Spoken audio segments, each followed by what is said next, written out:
Yo, yo, yo, my lovely beatboxers, welcome back to another live stream. As you can see today, I will have a special guest with me. But first, I want to talk to you about my new donation goal. Me and Brez, we finished recording a new song together. And for this track, we're also going to produce a music video. And for this music video, I need your help, guys. You can see this donation goal right here. I need to fly Brez in. I need to pay his flight ticket. I need to pay a camera operator to shoot the video, etc. You know, music videos are expensive. And for this, I would love to get a little bit of support. So you see the new donation goal right here. Anyways, guys, today we're going to talk about the judging system that is used in several beatbox battles. Every judging system is kind of different. Some systems have similarities. We also yesterday was a live stream on Swiss Beatbox where we could get like a hint of how the judging system works at Aspects Kickback Battle. We're going to discuss this together today. But yeah, before I'm going to start analyze anything. Today we're also going to analyze stuff. I want to welcome my bro, the world champion in beatboxing, solo beatboxing world champion. He's also really well known for being judged at several beatbox battles, such as the World Championship, Grand Beatbox Battle, etc. You can't do a proper beatbox battle anymore without this lovely person. Welcome with me, my bro ZEDE. What's up, bro? Yo, what's up, guys? What's up, Madox? Thank you for being here, man. Yo, man. And I just got a new donation. And let me quickly check what's the name of this guy. Please help me reach 1K. That's his name, literally. He said $5 here. Love the videos, Madox. Thank you very much. Anyways, ZEDE, did you see the live stream yesterday? I think you just saw some parts. You told me there was like the live stream on Swiss Beatbox where the judges were announcing the winners of the seeding round. Yes, I've seen it. Not, I didn't see it live, but I watched it afterwards. Pretty much everything, I think. And yeah, was interesting for sure. Yeah. So like for me, also interesting was like at the end, like they didn't only give the results, but there was a chance to ask questions to the judges. And I was in the chat. There was a lot of people watching. I think it was like 6,000 people, and Swiss Beatbox didn't have slow chat on, so it was like the chat was running crazy.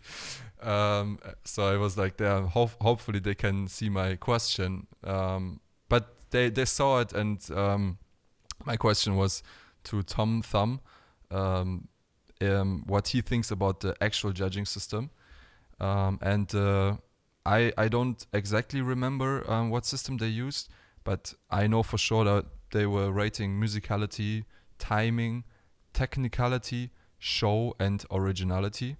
I guess that's the 5 categories they used. And for originality, you actually would get more points. So for all the other categories, you would get 10 points, and for originality, 20 points. And Tom Thomas said, like in general, he enjoys that there's a certain system that he can use to judge.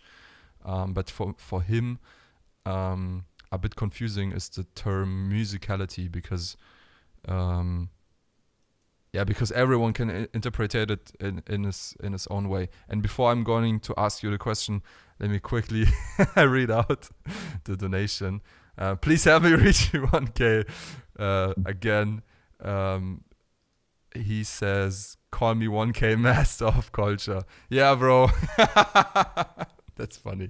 Yeah, anyways, guys, by the way, if you have any questions to ZEDE, you can also donate, and in the donation you can ask ZEDE. Yeah, so my question to ZEDE is, what do you think about the judging system and about the terms like musicality, technicality, timing?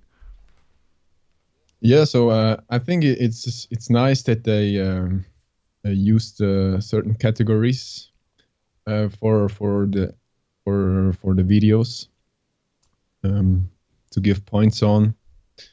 And yeah, I mean, it's I mean I know this kind of categories already. It's not different than it's in previous battles before. Like GBB or World Champs.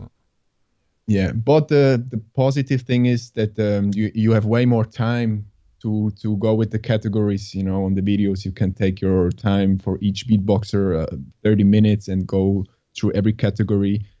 And you don't have this on live events, so you have to be very quick with your decisions. So it's on live, it's very hard to work with 5 categories. Yeah, understand.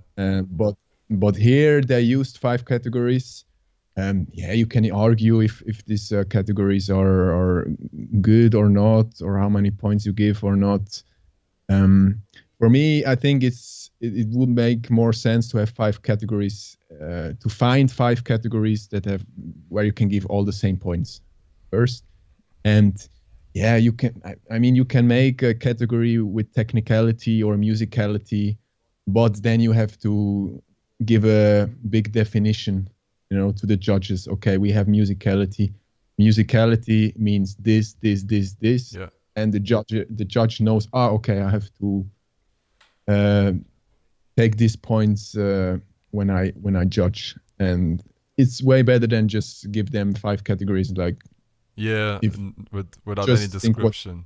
Yeah, musicalities for you. It's a big topic, and I think for the future, for the organizers, if you make a judging system, then not only surfing scratching on the surface, just go more deeper. Yeah, exactly. More precise. But I think they did a great job, and I agreed pretty much with the rankings. Yeah. For the back battle, it was pretty similar to my top 8. Yeah, and for me also interesting was that it looked pretty clear for the judges. Like for example, I was comparing Tom Tom and Alexinho, and they had pretty much the same list except place 7 and 8, yeah. And that was just like Dilip and Rhythmine, they just interchanged, but it was pretty even. The rating was pretty even. Yeah. Yeah, so for my biggest issue most of the times is seeing musicality and technicality as 2 different categories. Because for me, like the beatbox scene, when talking about musicality, they mean like how melodic someone is, how many melody, how good is the singing, and technicality is more like drum patterns, fast drum patterns, stuff like that. But like for me, I have a hard time with this because some beatboxers are really poor in like melodies in their style. For example, when you look at B-Art has a really raw style. It's really electronic style. He doesn't use that many melodies, but me as well. Yeah, as a technical beatboxer. Exactly. But music to be musical doesn't need a lot of melodies necessarily. Like when you look at rhythm, for example, big topic right now, like big genre right now. It's mostly it's mostly focused on sound design, on crazy drops.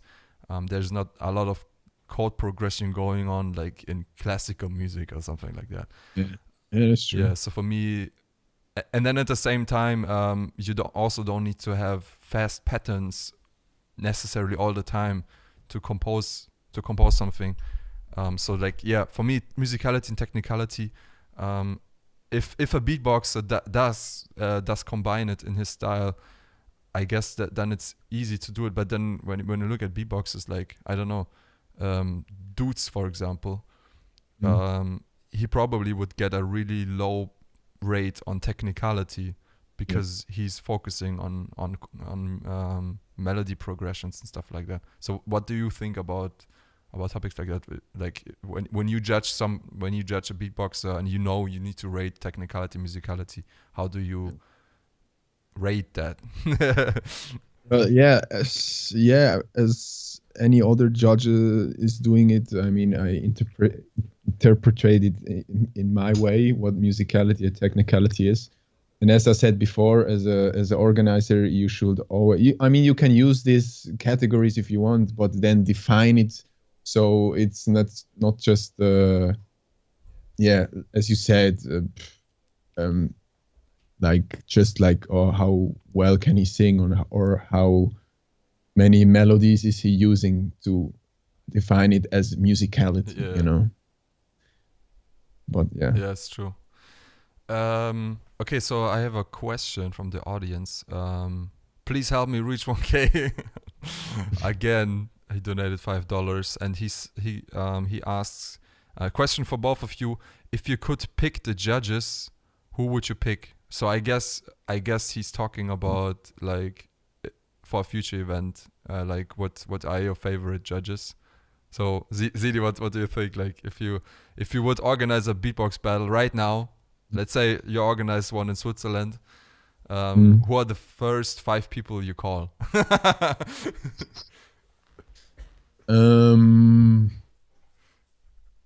I think Ball Z is one of the judges or beatboxers. I always enjoyed beatboxing and shared the same, results and imagination how it should sound or how you should judge. Yeah. I'm not sure how up to date Ball Z is today. He stills. I think he does. Yeah, but he's not like really active in the scene right now, right? That's what you mean. Yeah. So maybe it's hard. Definitely, Alexinho is very a good judge. Who is good as well? I mean, most of the judges are good, you know. But if I really have to pick like 5 of them. Okay, so you're forced to pick 5 people. Who just drop some names. As far what I have seen from you as well, how you analyze stuff, I will definitely pick you as a judge as well, I think. Sick, okay. Just to see how good you judge on live events. I mean, it's different, right? You have more prepared and you analyze it more deeply. It's a little bit different, but I think you could have the potential to be a good judge. Thank you, bro. Guys, you heard it. Official approval. Yeah, cool. Definitely Alexinho is very good judge. Darny is also a very good judge. So 3, how much? Yeah. 3, huh? 3. 2 more. Yeah.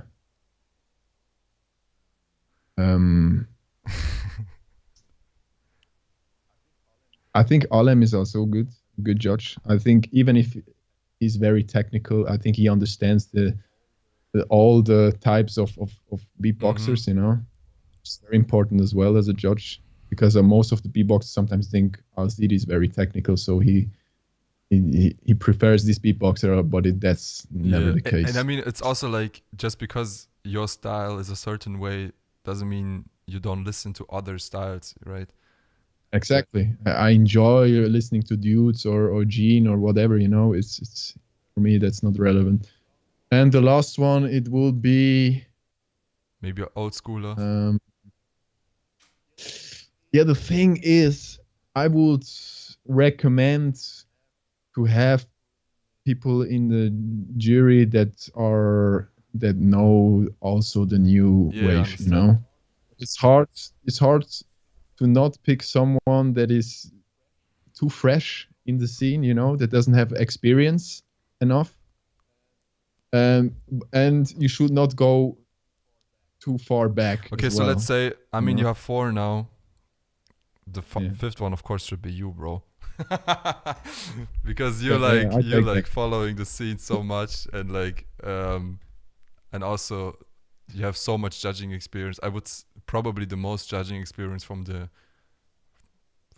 all of the judges right now. Yeah. I think Bilo has judged more than me, but Other Yeah, than but that, he's I not think following the scene anymore that much. I suppose I just assume he's not watching that many beatbox videos anymore. yeah, Yeah, that could be true. yeah, Yeah. yeah. So for me, so I think if I would need to pick judges, I would also like I probably would pick like judges with different styles, you know. So like I don't know, like Mm-hmm. someone who's like really good in composition, someone who's really good in technicality and complex Mm-hmm. beats. Someone who's like really prestigious right now, but at the same time, follows the scene a lot.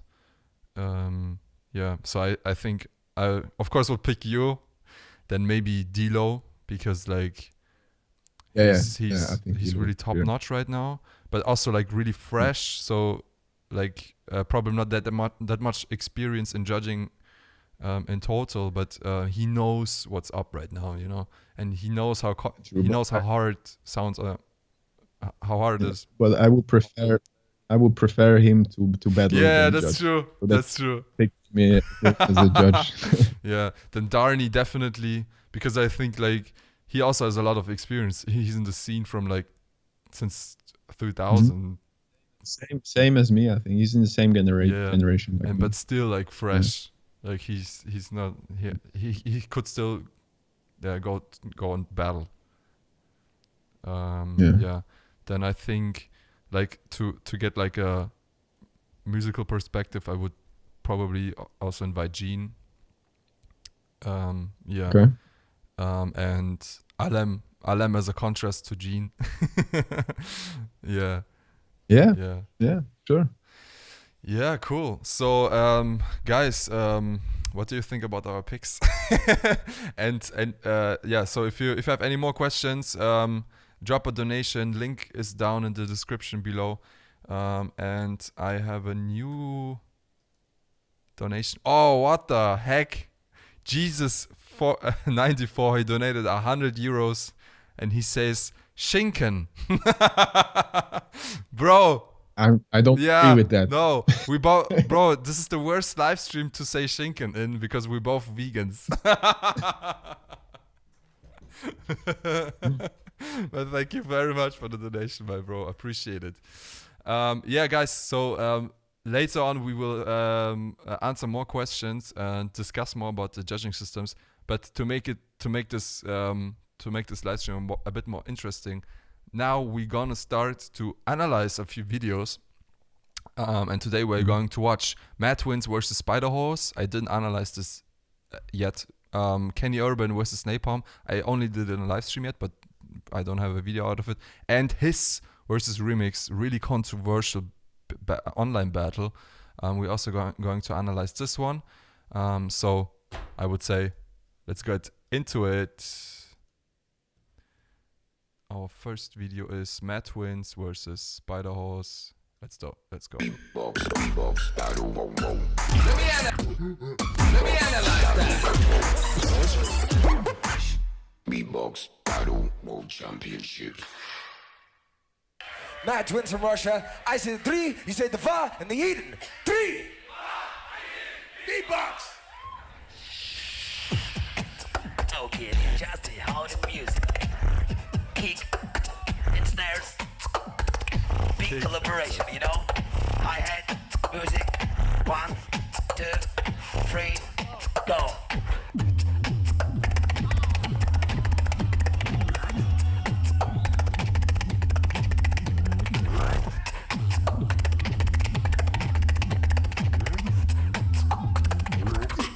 Let's do the mouth.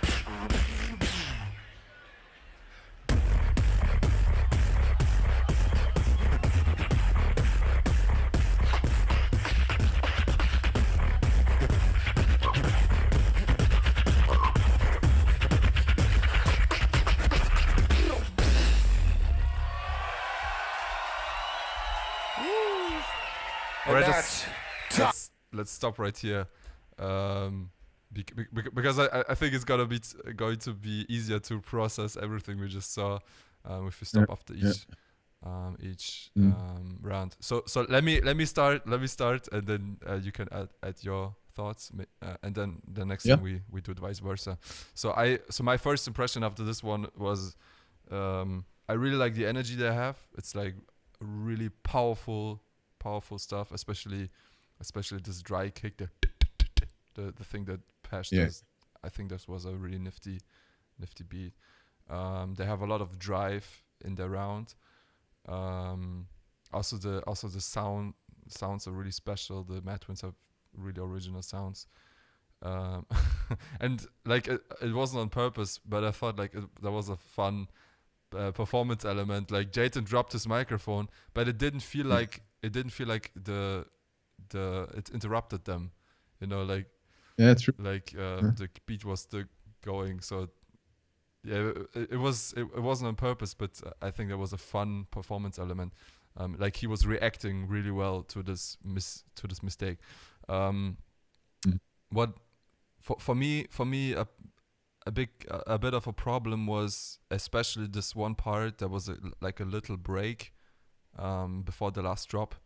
There was just silence, and I felt like this was a bit awkward. Like they could use this transition a bit better. And I was missing like some. It just felt like, okay, drop after drop after drop after drop, you know. But there was no time to not like a build up to drag people in, you know, to for the storyline. I would say, you know, it was just 100% going into it. Yeah. So now it's your time, bro. What do you think about? Yeah, no, I totally agree with you. Madox are world class tag team beatboxers. Even solo, they are incredible beatboxers. I love their sounds they're using. As you said, they're very original. They use stuff other beatboxers not using as a tag team. And they have a line they follow. Like they have a rhythm they follow, which is really, really, really nice. And yeah, the one time Jayden dropped his mic, it is a shocking moment as a judge as well. It's like, oh shit, but he handled it pretty well, you know. So it's like, well, yeah, it happens, but it's okay. Yeah, you know. Yeah. For me, it's just like a, you know, like a kind of like improvisation skill. You know, like you can react to something that happens on stage really fast. You know. Yeah, exactly. As long as it doesn't interrupt the routine too much, it's okay. So I will not deduct any points for that if I would be judging there. I felt like the first drop and the routine they did is incredible. Then there was, as you say, that small break, and then they went to that part, right? I didn't like that part too much. To be honest, of course, we're watching now a video which audio quality is not the same as when you live, and we all know that lip rolls and basses are way more harder live, right? But still, I feel like I enjoyed the previous routine more than this drop, and I lost kind of the enjoyment there, you know? Just a bit. At the end, it was better, but overall, I would say it was a pretty solid round. Yeah, and also what you like said with you didn't enjoy that one drop. I also think like because they were just dropping it all the time. You know, it was just like going hard for the whole round. I felt like there was no drop that was sticking out a lot, you know. It was just high energy all the time, but because it was high energy all the time, you like right now I remember some sounds they would do, but I don't remember exactly what was the highlight part even, you know. Like the storyline was kind of unclear for me. Yeah, that's true. Yeah. That's true. So yeah, let's watch the first round of Spider Horse. Let's go. Too much, too much. If your mother only knew. If your mother only knew. If your mother only knew that you was trying to get with me, she'd probably throw you out her home. You'd probably be up on a park bench all alone. If your mother only knew. If your mother only knew. Stay woke!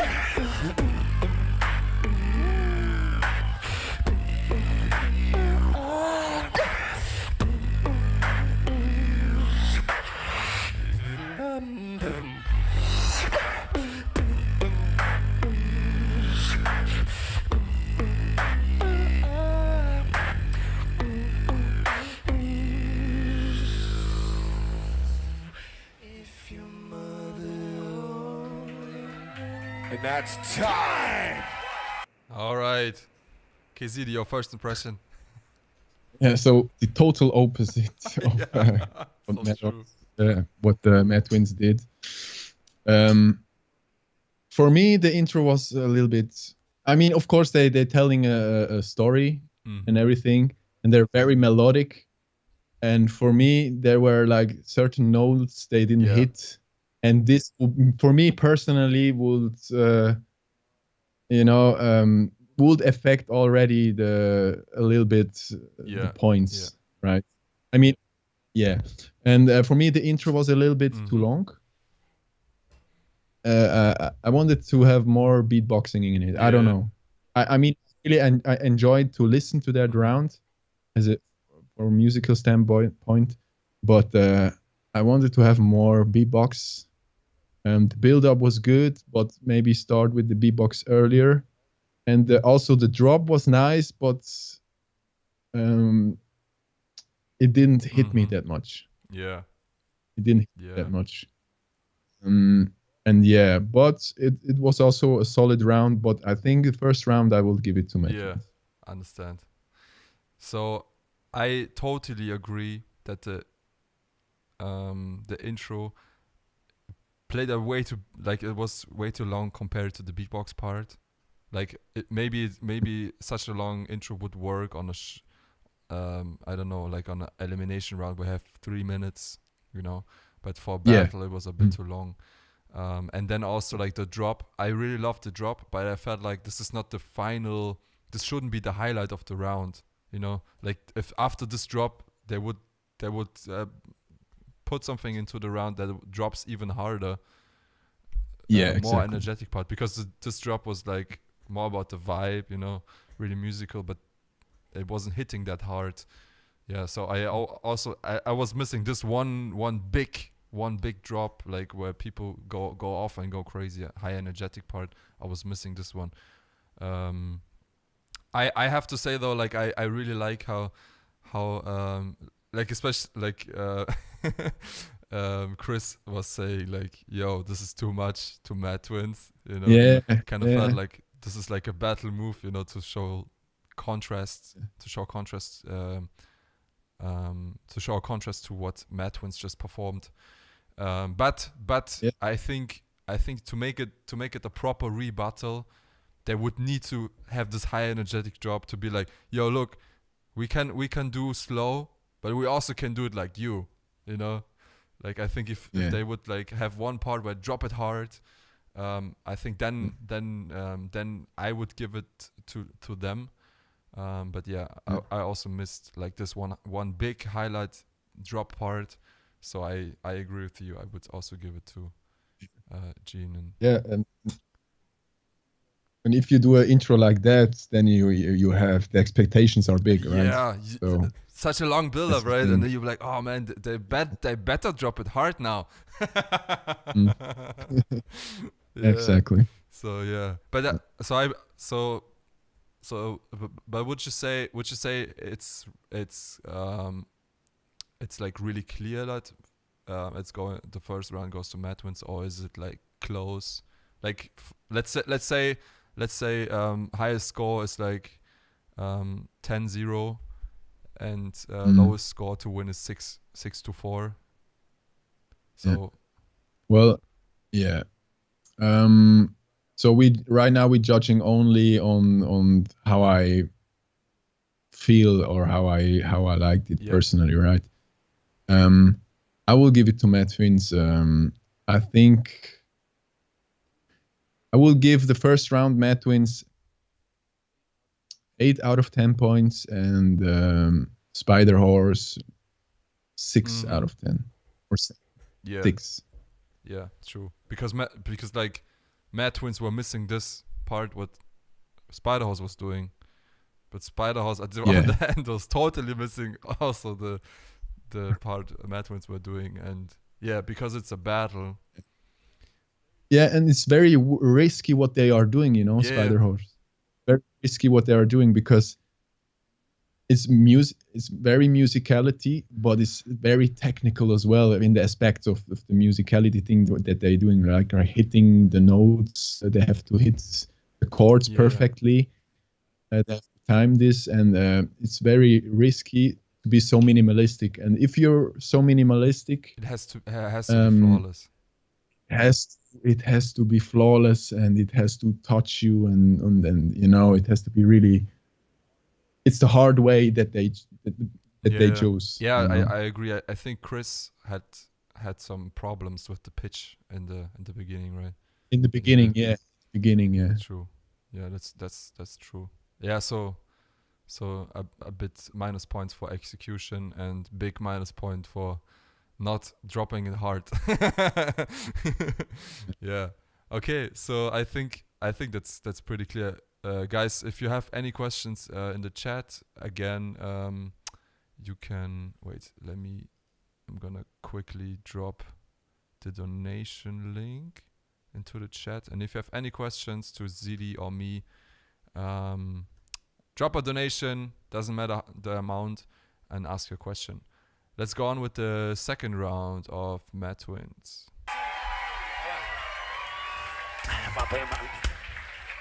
My music, man, I hear you feel it, man. I can just show your brain. I know right now this guy, I'm pretty fresh to search her back. Not that you guys got, they be my own man. I'm taking that, back to be psych on your back. I've been here, right, let's get so. Like chocolate, rock and roll. Whatever you got, the moment is the real girl. You just leave your way out of that just like you in the open, come back, I'm gonna disappear. Yeah, the real girl. They just think of the pocket, right? They probably got some more money, I'm more my disrespect. You're just about to go, wouldn't want this, you is just a laugh. What I got to do to you is like a nana here. Ha, here, ha, here, ha, here. It's like a nana here. Ha, here, ha, here, here. It's like a here, ha, here, ha, here, ha, here. It's like a hip, hop, hop, hip, hop, hop, hip, hop, hop. It's like a nana.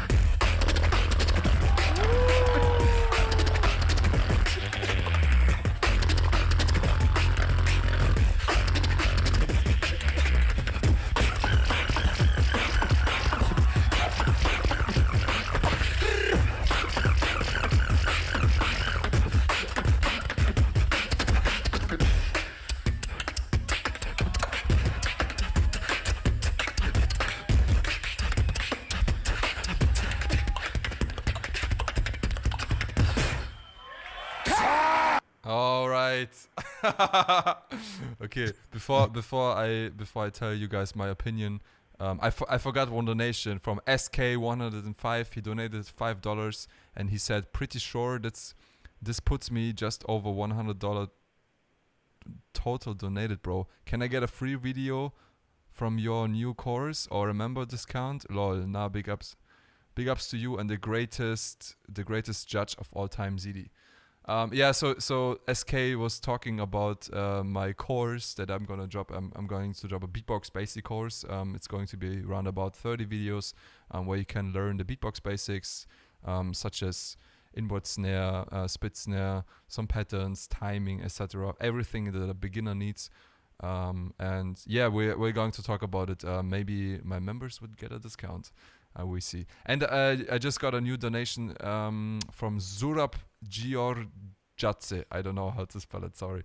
You are a true hero of culture. I have one question. Do judges have to see all beatboxes to know what new sounds and techniques are? Big up to ZEDE. So I think that's a question to ZEDE. What do you think about it? Like, he's talking about like how important it is for judges to know what's fresh and what sounds are going on. I mean, it's definitely good to be up to date, you know what's going on. But of course, sometimes you get someone battling that you never heard before, or a very small amount. I remember, for example, when I judged GBB 2019, I never really heard stuff from Thomas Sacre. So I was not really expecting what is coming, or I did not. You didn't know what to expect. Yes, and it's also very exciting, You're sitting there as a judge and you hear something or someone you never heard before, and it's incredible. It's very nice if you hear someone that does stuff you don't expect. Yeah, I understand. Yeah, for me. But okay, sorry. Yeah. Finish your point. Sorry. And so it's always good to know how all the beatboxers sound like, so you kind of understand what they do. Because if you hear someone you never heard before and then you hear him on a battle, it's like maybe you're too excited and give too much points, Yeah, because you pay way too much attention on his originality. Exactly. Yeah, and I try as hard as I can. Or if there is a battle and I didn't heard anything from someone who is participating, I try to watch his videos just to see what he does, in what kind of direction he goes. I have it in my mind, and yeah. Yeah. So what I also think that he meant is not only this point, but also like in general, like for example, let's say you invite a judge that is not really active in the beatbox scene, especially maybe in the online scene. How can he be can he still be a good judge, even though he doesn't know what's popular right now in the beatbox scene? Like what sounds are popular right now. Like how would you? I mean it's pretty obvious, right? You have to watch what's going on right now. Like, but so maybe let's turn this question around. How do you prepare? Like if okay, so let's say GBB 2021, if it happens in October, like how do you prepare as a judge? Like how can you keep up with all the new beatboxes? Like, are you watching videos on YouTube a lot? Are you watching online battles? Like, how do you prepare as a judge? I just watch YouTube videos, or on Instagram. Most of the time you see also a lot of routines from new beatboxers, and I'm just listening, and if I really enjoy what they do, I pay my attention to it. If not, then not. Yeah, but you basically listen to beatbox on a daily basis, or most of the time, for sure. And in the online scene, I think like the good beatboxers from the online scene, sooner or later you will hear from them anyway, in any kind of way. So I always try to keep up, even what's going on in the online scene, or I try to, Sick. And maybe I also thought like maybe I should be more active in the online scene just to see what's going on there. But as I said before, if I see the lineup, I will take my time for the beatboxers Research. that I don't read. Yeah. Do my research man. for sure. Okay, so we have a new donation. Tos Beatbox. He donated $1. Thank you very much. He says, how about having one of the judges not being a beatboxer, just a musician by some other means, like a drummer, singer, etc. Yeah, what do you think about this, ZEDE? Like having someone outside of the beatbox scene judging, for example, at GBB? Yeah, no. Why? Don't do it. Because they don't know. I mean, of course, they have. If you invite a drummer, he might understand the pattern that you do, but they don't understand how difficult it is, right? To do it with the mouth, with the hands, yes, but with the mouth, true. not really. And you probably will get way too overexcited for stuff that beatboxer find basic. Yeah, exactly. And as I said, it's how far are they doing their research? How deep are they in this scene to give an opinion on writing on beatboxers? Yeah, true. So yeah, and we have another. Oh my gosh, we have a donation of Dennis the Menace. Is it your bro? I'm not sure. Dennis the Menace donated $30, and he says, helping you out for reaching your goal and of course for the culture. Thank you very much, my bro. Nice. Not sure. Is it your brother? No. It could be. Maybe. Could be. That would be. I will. Yeah.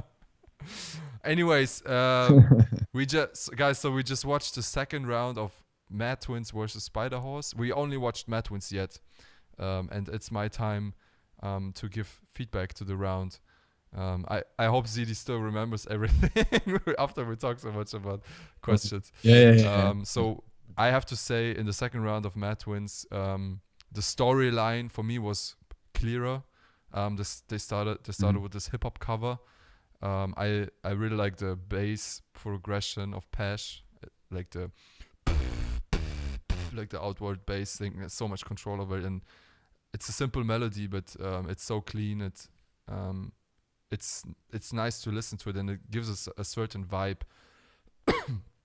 I think Jayton could work a little bit more on the rap. It's simply just hard to understand what he's rapping. But anyways, I think they create a sick vibe with it, and then they dropped it later on, and they switched the genre from hip hop to it's kind of like a jungle groove. And I really love this. So the storyline, from the dynamics and the composition was way better this time than in the first round. The only thing I disliked in this one was the end, where it felt like they started freestyling both at the same time, doing technical beats, and I felt like both didn't do really well in what they did. It wasn't that impressive. And also, it was just a bit messy to me, like both doing technical beats and not really synchronized. And I didn't get the point of what are they doing there. Kind of felt like they had too much time left and just started freestyling. Yeah. So what do you think, bro? Yeah, pretty much the same what you said. I mean, they started really good. The build-up was good. Yes, Jayton's rap, I think, is more for the vibe, less than what he's saying. Yeah. And the beat was sick. They engaged with the crowd. They were in their face. They switched it. So I like that when they switch, from opponent to crowd and back. And yeah, the switch was incredible. Yeah.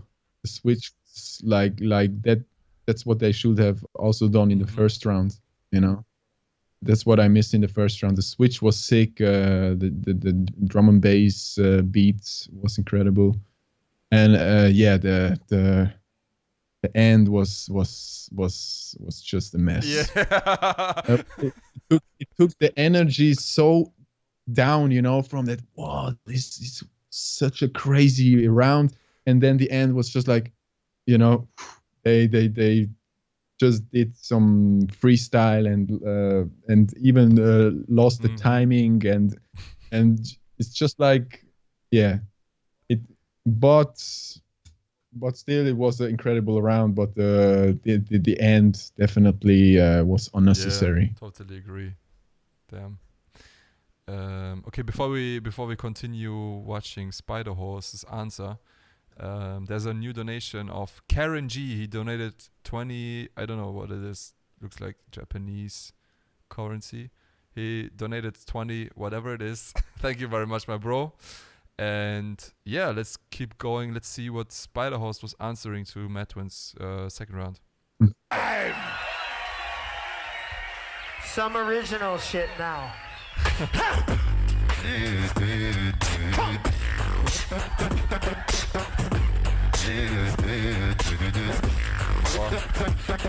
Yeah.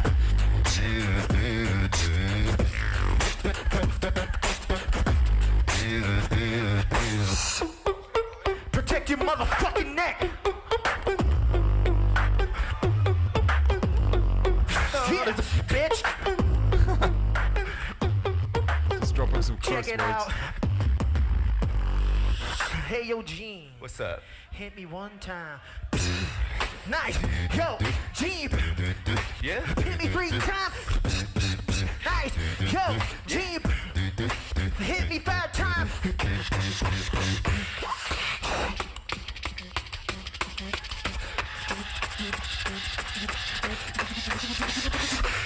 Let's go. Hit it.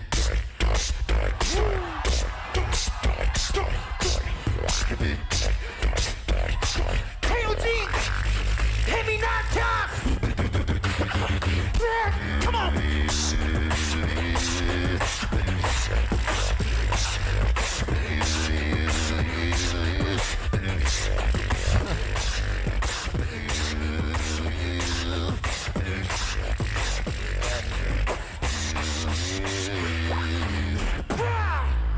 Time! Applause! Applause! Applause! Applause! So much over the top. Oh, okay, G. Oh, okay, G. That's what it's ZEDE. First impression. So what Spiderhouse did, they took the energy from Mad Twins, you know. Yeah. Like Mad Twins lost the energy at the end, and they just go in with the energy they had, and that's a good transition they made from Mad Twins rounds to their rounds. I really liked it. They also started to engage with the crowd, so we can do that too. Yeah. Right? That was pretty cool. They pretty much started straight into a beat. You can like that, you cannot like that. It's okay. You can do that. Then I have to compare their drum and bass beat with the drum and bass beat that Mad Twins did, you know. As soon as you start to do something the other did as well, you start to compare them, right? And I enjoyed the Mad Twins drum and bass beat a little bit more. But the Mad Twins, they had a good line, they had a good story, transitions were good. They were not that clean as Mad Twins, but because Mad Twins fucked it up so bad at the end, I will give them both kind of the same points. Understand. You know, that's how I will do it. Yeah, I agree on the drum and bass beat. I'm not a big fan of the snare that Chris uses. Like, it sounds like he tried to be really loud, and he was pushing it too hard, and it sounded a bit messy. I get the energy from it, but I think you can use a different snare that is powerful. So for me this was a problem. I really love the energy, like they performed really well. I think like performance wise, they delivered more energy than Mad Twins in the second round. And I also love the contrast, like if we compare the first round and the second round of Spider Horse. Like they showed like a really wide how to say spectrum of beats. You know, like the first round was Yeah. really low energy, and the second was really high energy. But they were still sticking to their style. Yeah. So yeah, yeah. It's hard for me. I would agree with you saying that Mad Twins were cleaner, but I've like it's not only the cleanest. Mad Twins did a mistake at the end, and Mad Twins Yes. had less. And for me, Mad Twins had less energy in the second round. Like Spiderhorse was investing way more energy, and like you can also feel it, like the crowd response, because of the different energy flow was different. So I think, I think I would give it the second round probably. Yeah, it's a Yeah, hard it's one. so Huh? It's hard. close. It's really So, hard. yeah. Yeah. I. Mm. Yeah. I think I would give it to Spiderhorse in the second Okay. round. Yeah. Yeah.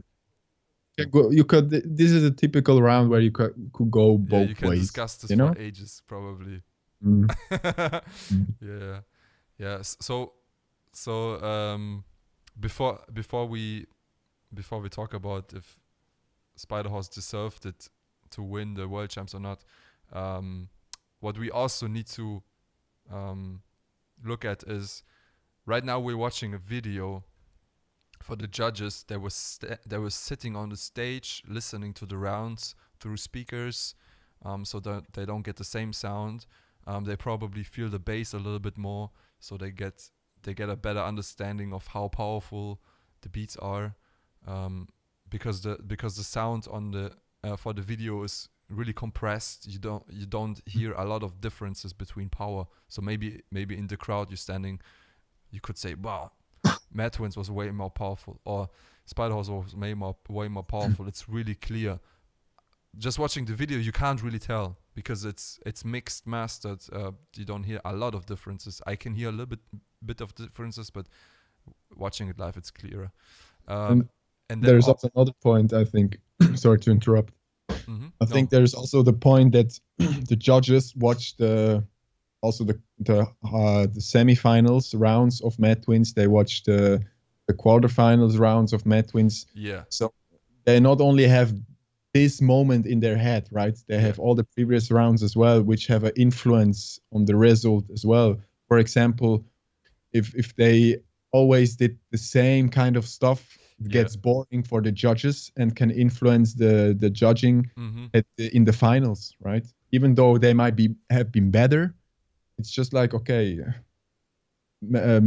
Spiderhorse was maybe a little bit more creative. Creative, had more different kind of rounds. The evolution of Spiderhorse maybe was different to the whole battle. Yeah. Exactly. Yeah. That was the second point I was making. Oh, sorry. No, it's fine. It's good. It's good that you had the same feeling. Yeah, totally. I totally agree on this. I didn't. I don't remember when it's a long time that I watched all the rounds, but like at the event itself, I can remember the feeling that like when I saw Spiderhorse versus Mad Twins, I felt Mad Twins rounds were way too repetitive. Like when I saw the final Mad Twins against Spiderhorse, I wasn't that excited with Mad Twins because I heard a lot of stuff already. For example, Pash, he was using this dry kick sound a lot, not only in solo parts but also in the tag team rounds. And this was like one of the highlight beats that he did in the first round. So I would need to rewatch, but yeah, if he was overusing it in previous rounds and then also used it in the finals, I probably would give him minus points for using it as the main drop again. Yeah. Yeah, I mean, it loses the magic. Exactly. You know? Exactly. Yeah. So Spiderhorse was the winner out of this. What do you think about it? Like, You think they Yeah. deserved it? Yeah, it was definitely a close battle. Just judging from that final, Mm-hmm. I would maybe have give it to Mad Twins. Matt Wins. Yeah. Controversy. I'm just kidding. But but as I said, yeah, it's what happened in the previous rounds against the other opponents, and yeah, I totally agree. maybe I would have judged the same, give it to Spider Horse. But definitely, Spider Horse, there was not like an obvious. I would have not have obviously judged for Matt Twins. It would still be hard one for me as well. Yeah. But yeah, they deserved it. Both deserved it, and if both deserved it, then it's okay. Yeah, totally agree. Yeah. Yeah, so I'm pretty sure Mad Twins reused a lot of elements, maybe not the same beats, but like Yeah, just the same structure and the same idea. Like they did before. Like especially the first round, it's like a typical way Mad Twins would perform, like just freestyling some beats. And they, especially Pash, is really good in freestyling. I mean, he was pretty much freestyling for his solo rounds. And he made it to the semi-finals with freestyling, no routines. Yeah, but in this case, I felt like it was the first round was too unoriginal, like compared to what Mad Twins normally would do. Yeah, true. Yeah, it's Mad Twin style. It's original Mad Twin style, but I think they used the stuff they did in the first round. They did in the previous rounds too. Yeah, but yeah, as you see, guys, there's a lot of factors. If you watch a battle like this, don't only watch the finals. Watch the previous rounds too, and compare how's the evolution of the rounds. You also need to consider this because this actually plays a big role in judging. Yeah, I remember I was in this situation as well. That was Mando against Pancakes. Okay. Loop station. I don't know if you were there or remember this. Yeah, I remember. Was it where Mando used the microphone with tapping on the table and stuff? I don't really remember the specific routines they did, but I remember was so repetitive. If you watch only the video of Mando versus Pancakes, people will say, how did Mando win? You know? Yeah. But the thing is, because Pancakes is a shout out to Pancakes, is still incredible looper. He was too repetitive. He had the same harmonies and the same way of building his beats on the loop station. And Mando just was so creative every round, you know. Yeah. Even you can argue like Mando was maybe not better than what Pancakes did technically, but it's just because I heard Pancakes doing it again. You know, I was hoping for like, okay, let's hope like he does something fresh in the finals, and he didn't. I was kind of disappointed, and Mando just came with some new stuff, and yeah, totally agree. Yeah, it was also like with Codfish, I think in the last GBB, like for some rounds his magic was just gone, you know. I felt like in his semi-final Tomasakura against Codfish, because he used the style so often already, specifically in this battle. For me it felt like, okay, we know Codfish already and we didn't see too much new things in this battle, but we did see a lot of new stuff of Thomas Sakura. So that was playing a big role there. Bro, I have to go to the toilet really desperately. So my idea right now is, and only if you agree, guys, do you want to see ZEDE drop a little beat? If ZEDE wants to do a little toilet break beat. I can do it. Okay, you have. I'm back in like 1 minute. So guys, type some.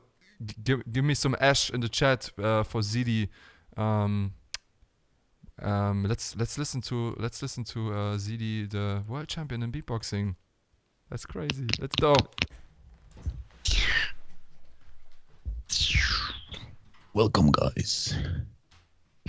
Man of culture.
Man of culture.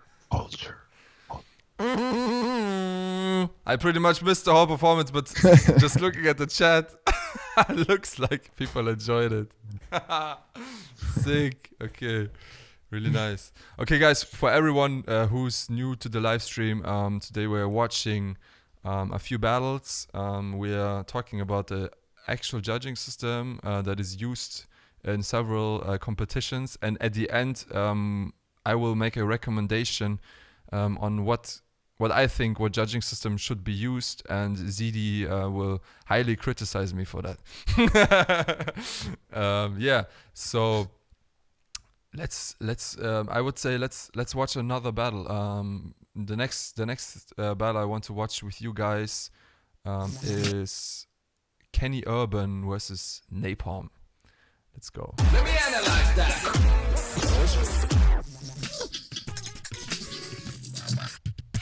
Kenny Urban, minute 30 on you. In 3, 2, 1. I'm about to battle my brother, but I do not care who wins.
And that's time.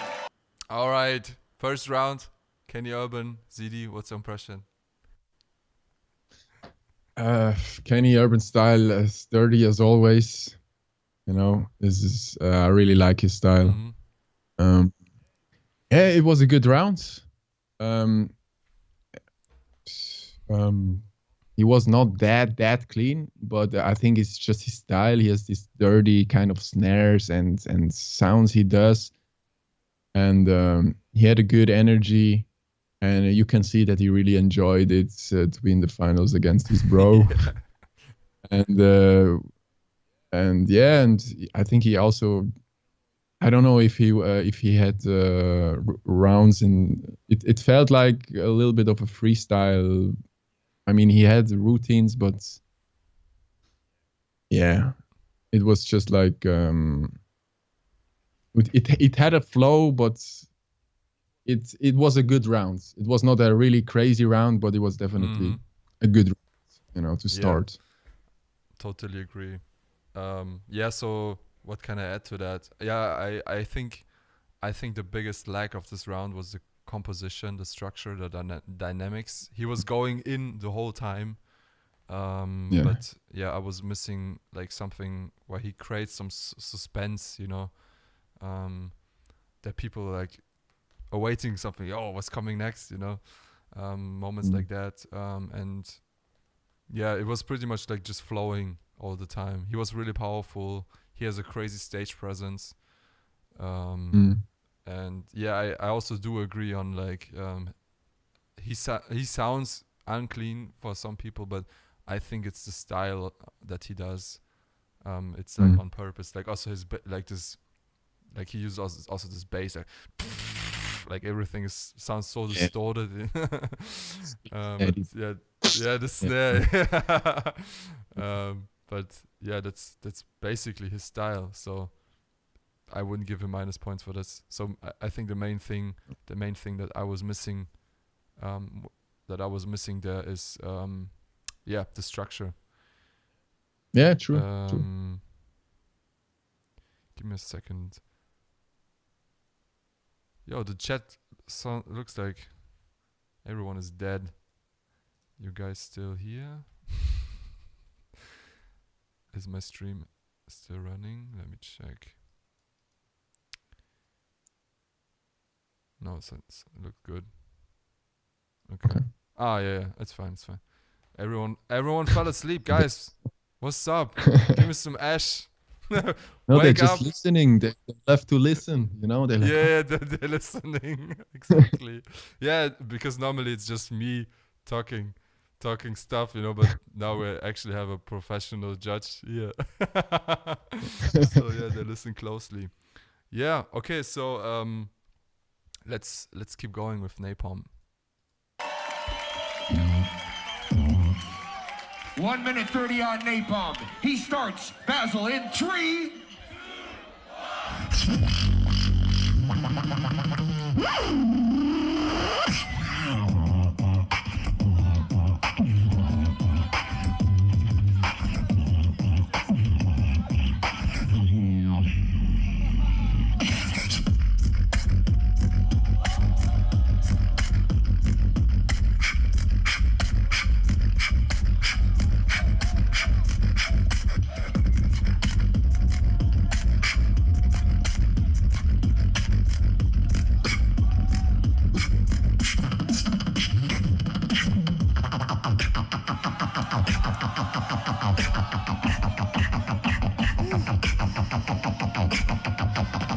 You can roll like this, like.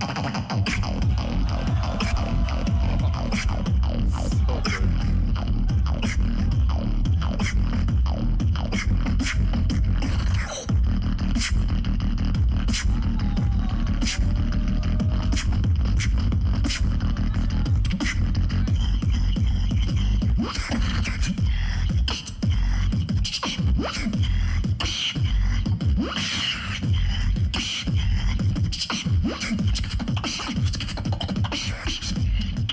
10 seconds.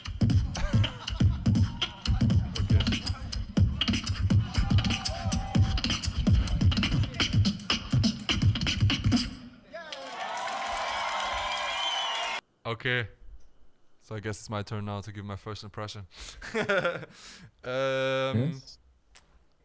So directly comparing it to Kenny, I would say he had this. He was on a similar level with like power and stage presence. He was also really clean. I would give him. I probably would give him a bit more points for structure because I felt felt that it was way more dynamic. He could keep my attention through the whole round. The end was throwing me off a little bit with the beat. Like I think it would be fine if the evolution of it would work, you know. Like at the end he started like doing it more technical, but it didn't sound that good at the end, you know. So it was kind of at first I was like, what is he doing? What the hell is he doing? And he didn't reverse it into a positive emotion. So I think the end was a bit unnecessary and it didn't really work for me. Yeah. What do you think? Yeah, it was a pretty good round as well from Napalm. I don't know if he did he miss his you can roll like this drop. Did he miss it? I feel like he started with a. He did. He made it. He made it. You want to watch again? Yeah. No. He made it. You, But I felt like it would be much more satisfying if he would have went straight into it instead of. He was. It's a weird build up. I felt like this. You think he was stretching the build up too long? Yeah, he started like. Yeah, so I was expecting as soon as he goes like that he drops it. Yeah, but he kind of builded it up. So the story there was a little bit unclear for me. Understand. You know? I think I think he was expecting the crowd that they know what's coming, because it's a really popular routine, and I think he was he was playing with the expectation that people think, oh, he's dropping it now, and then on purpose he didn't drop it to raise the tension. Okay. And then that was a little bit unclear for me in that. But still, it's just still solid. It's okay. It's okay if we disagree. You know, we can disagree. And yeah, the end was weird. The end was just weird. It didn't make sense.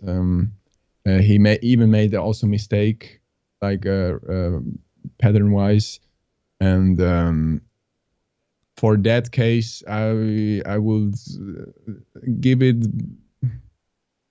I would closely. Oh, that's hard.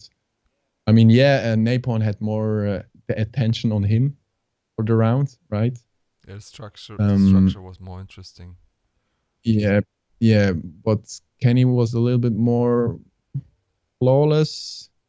That's a close for me. A close round. I don't know. I mean, it's just. I mean, you could like after the first round also can give both same points, you know. Yeah, I will give that a draw for now. You know, as of course in the second round you try to remember the first rounds and go from there as well. But from here on, I will just because Napalm messed it up at the end, and for me that's you know, if you mess up a round, it's just like it takes the energy away, and this is for me something that should not happen. Especially you know, especially at the end, right? That's the last impression. Exactly. You want to end the rounds, boom.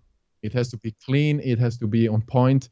And if you mess up the end, it can, you feel like, it just took the whole energy away, and everything you enjoyed before it's you know, it's just not as exciting anymore as it was when you. It's kind of like you go to the restaurant and you have a 3-course meal, and then the entree is really good, the main dish is good, but then the dessert sucks. You know, like you get a chocolate cake and just tastes not good. It's burned, you know, and you be like, oh, it was a nice restaurant, but the dessert destroyed the whole experience. That's true. Yeah, I will give it for now both. Yeah, you know. Yeah. So actually, like if something like this happens, like you sitting in a judging panel, and you feel like, okay, after the first round it was so even, does it ever happen for you that you be like, okay, because it was so even, I will make it dependent on the second round now, or you looking back still to the first round then? Yeah, sometimes the second round is very important, of course. You know, how will Kenny evolve from the first round, and how will Napalm evolve from the first round? You know, and worst case, if both of them are not evolving, doing well, then it's gonna be hard. But as soon as someone slips in the second round, and you feel like both had it in the first round the same, then you of course go more for the one who did it in the second round better, because then overall he had it more, you know. Yeah, understand. Yeah, but it depends. It's sometimes, yeah, it depends. But that's what I do most of the times. Yeah, understand. With that judging system. with this judging system, we're also going to talk about another judging system at the end of the stream. So stay tuned, guys. Yeah, let's go on with Kenny. But first, I drop a donation link in the chat. If you have any questions to ZEDE, to me, or you just want to be a humble person helping me to reach my donation goal, check the link in the chat or in the description of the video and donate whatever you want to. Let's continue with Kenny.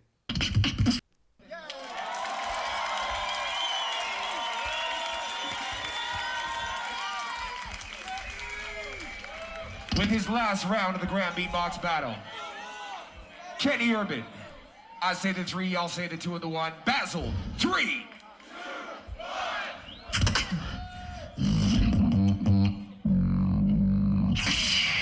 Just kidding.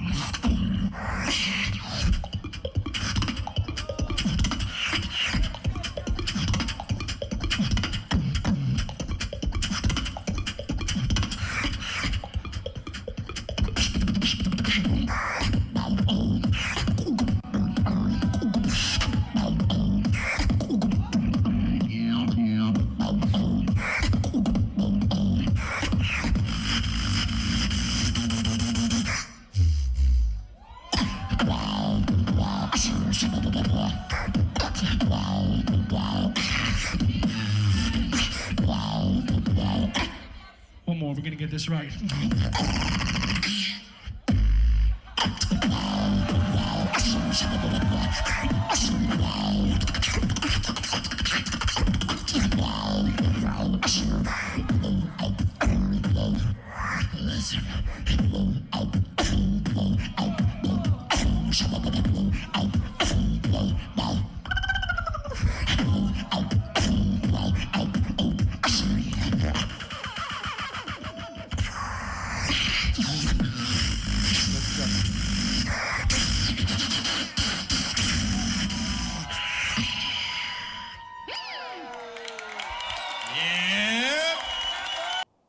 All right, ZEDE, first impression.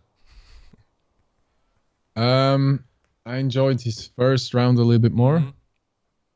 The second round was the first drop was, and also what he did he try to rebottle in the beginning where he was like just kidding? Yeah, I didn't get it. He did some throw bass, and then he said just kidding, and I was like, what was he answering to? I'm not sure.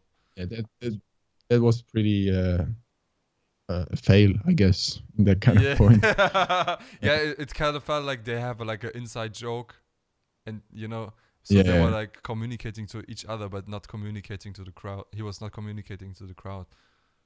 Yeah, and the first beat, I realized he made the drop. He didn't get the crowd reaction he wanted, and he kind of switched his mic position to get more dynamic or power or whatever. And yeah, I felt like there he was a little bit uncomfortable. And again, it felt like a freestyle. Not that the freestyle is bad or something. You can, if you want, you can make an incredible freestyle and it's dope. But it was just like there was no storyline. Yeah, it was not the best round of Kenny for sure. Still his style, and also the first switch to Napalm where he wanted to try Napalm to do the lip roll was also a little bit unclean. But he saved it when he did it in the second time, right? So he got the crowd reaction because now Napalm hit his lip roll Yeah. perfectly, which was cool, which was nice.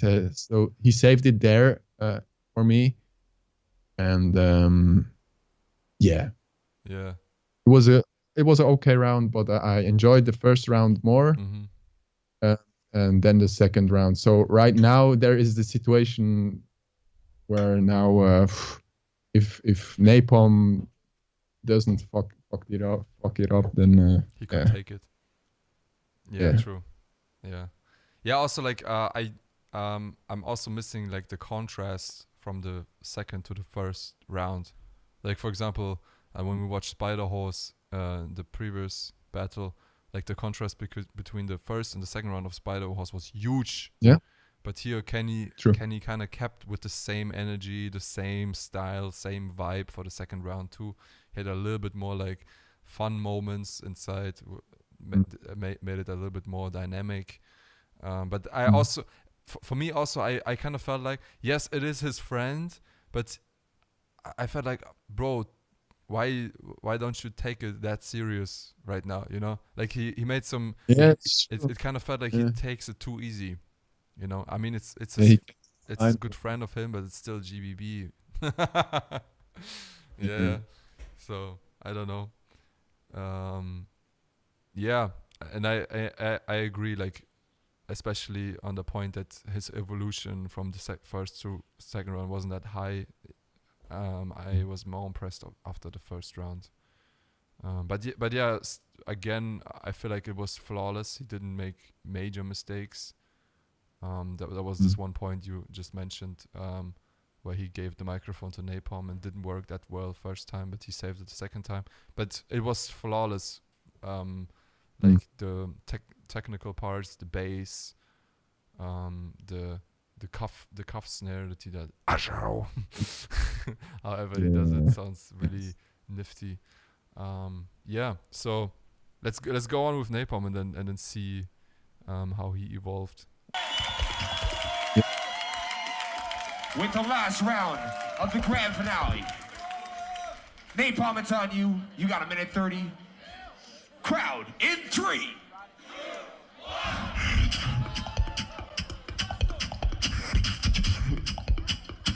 Okay, triple.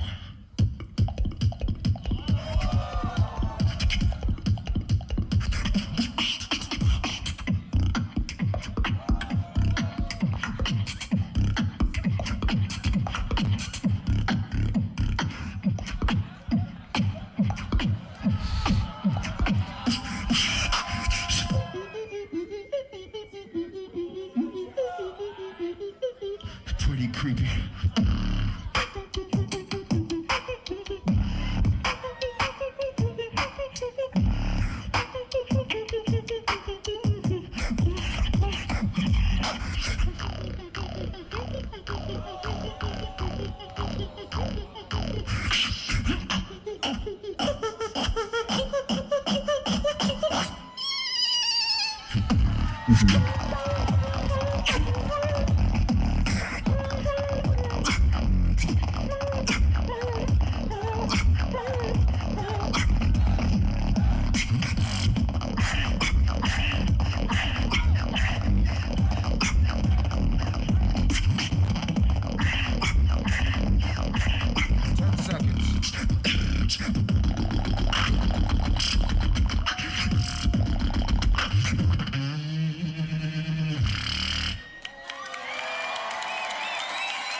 All right.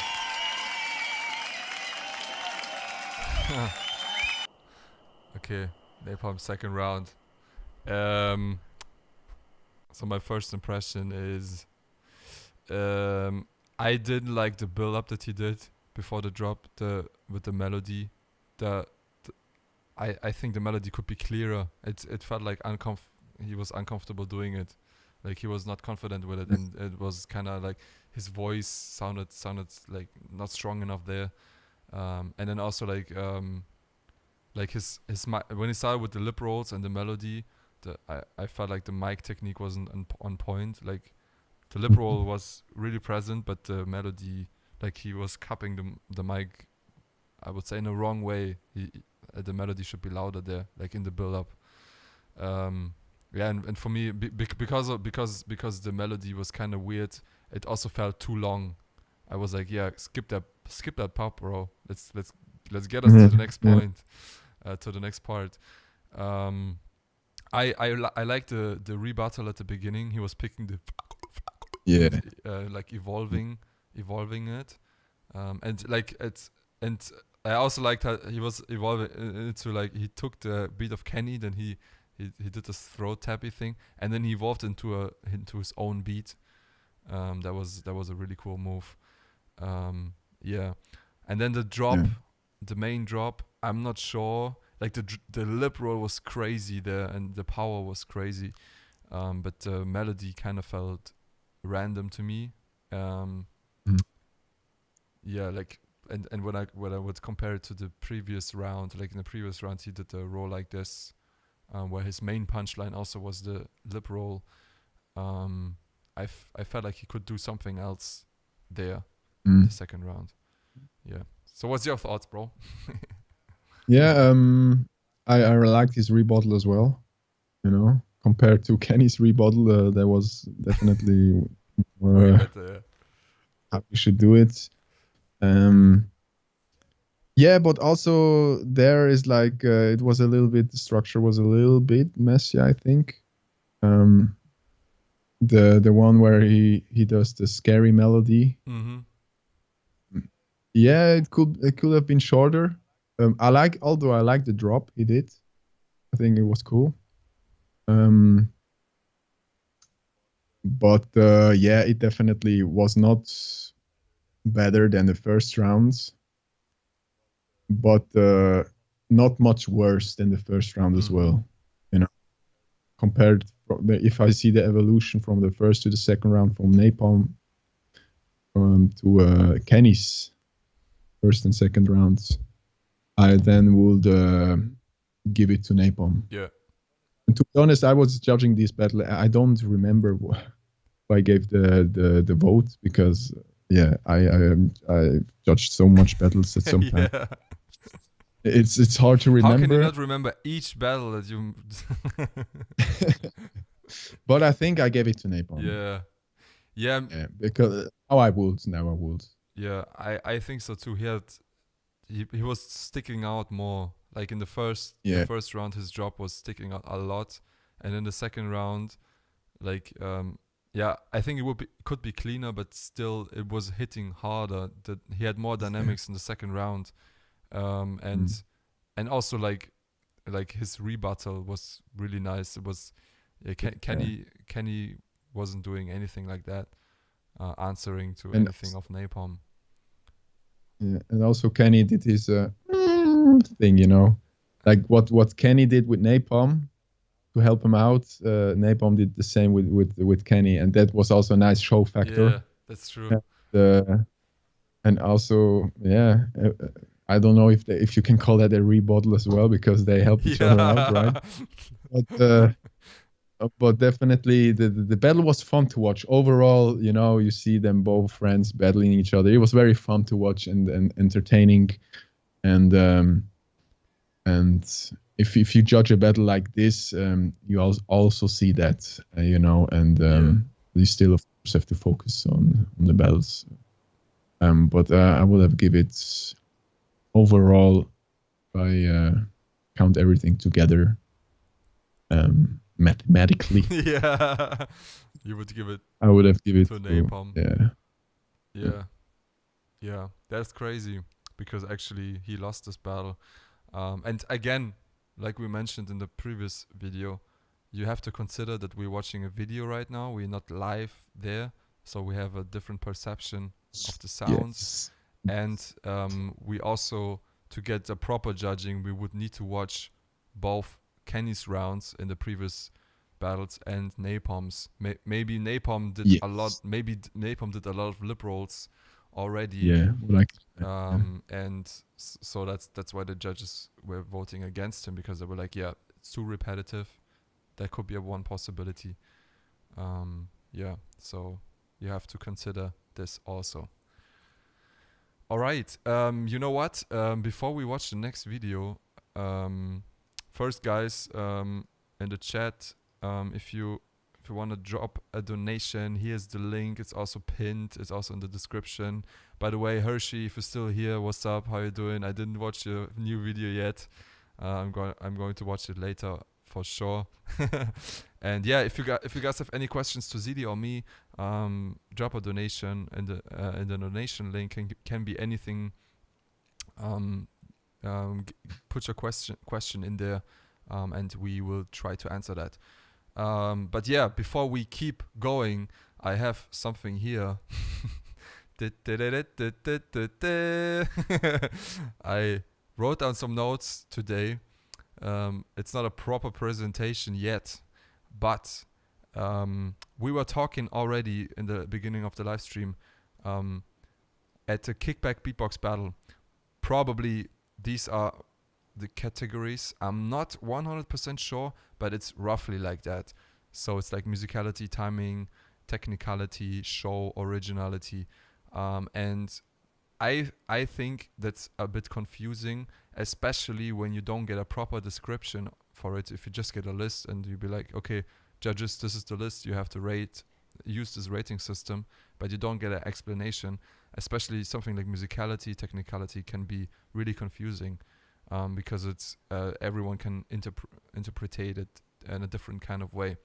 So that's why I think we gotta use a new judging system. And let me explain shortly what I mean by these points, and then I will have a few questions to ZEDE. And you guys in the chat, you also can ask some questions. So the PECC system basically describes four categories that I want to use in future for battles. And these four categories are performance, execution, complexity, and composition. So let me explain. Performance is stage presence, choreography on stage, the way you move on stage. It's a big difference if you just stand in the corner, or you like use the whole stage, move on stage, have being present, and maybe also like do some fun movements like Alex Sinyu often does. Having crowd control, like controlling the crowd by standing in front of them, leading them, make them bounce to a beat just by hand movements, stuff like that. That's performance. Execution is the way you perform your beats based on cleanness, timing, power, and energy. So how clean are each sound? How good is your mixing in your beats? So that means, is your kick and snare sticking out? Is your bass full? Does it sound weak?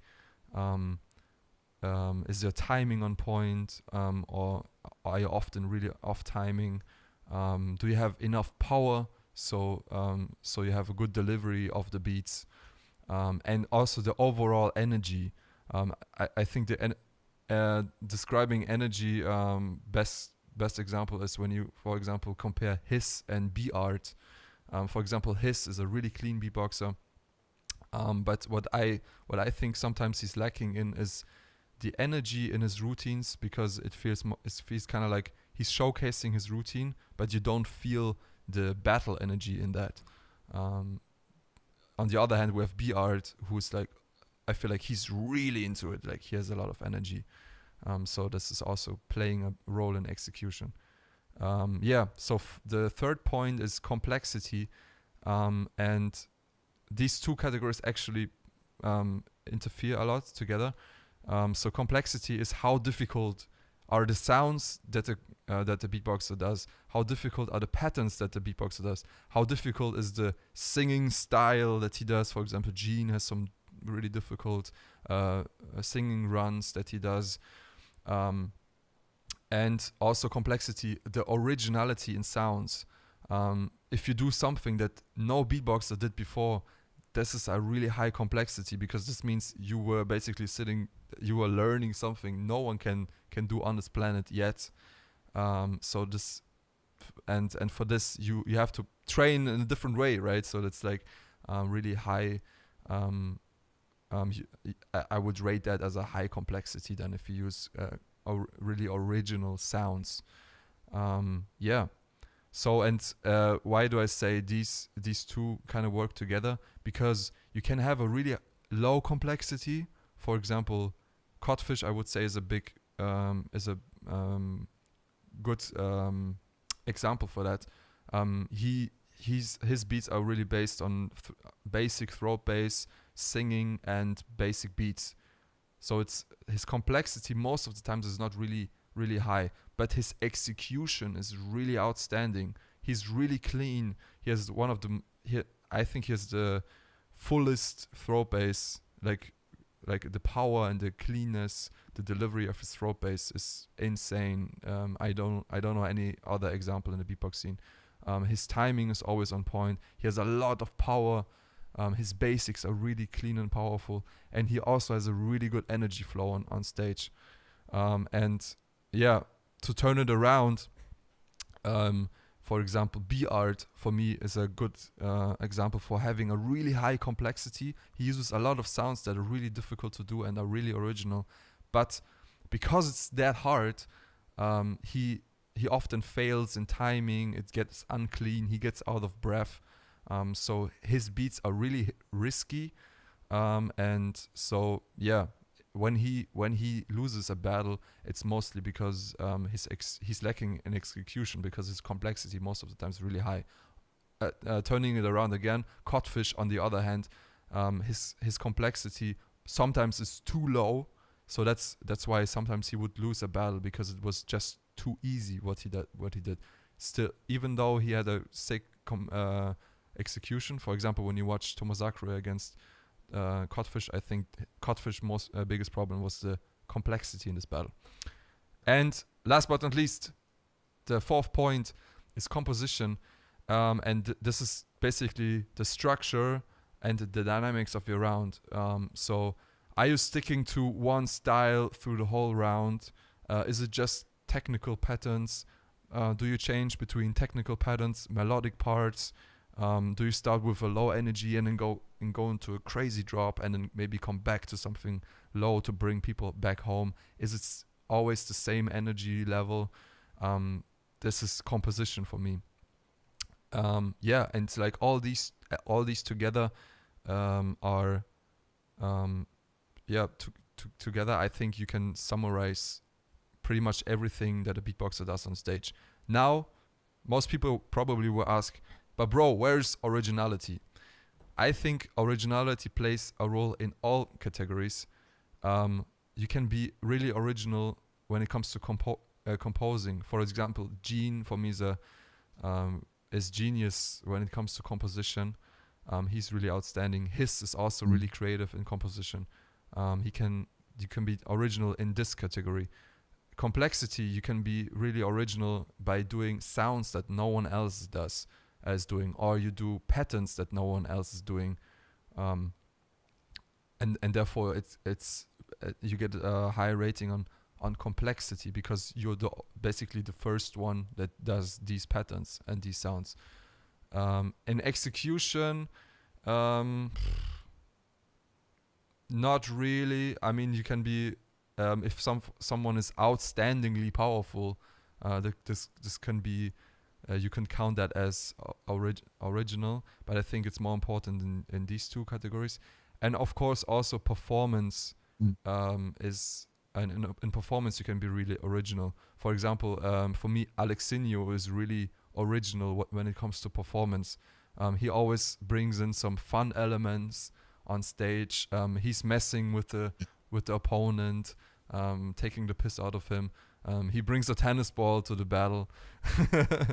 This is really original. Or Mando also for me is a really he's really original in the way he performs on stage, because when he especially with for example, it almost feels like theater they're doing on stage, and this is a really different way of performing. Yeah. So, ZEDE, what do you think about my suggestion? I mean, if I watch through all the categories and all the subcategories, it's pretty good, man. I mean, of course, you can add here and there some more definitions to it, so it gets more clear. But overall, it makes sense. Performance, everyone knows what that is. Execution, you explained it very well. Complexity, as well, and the composition is also very clear.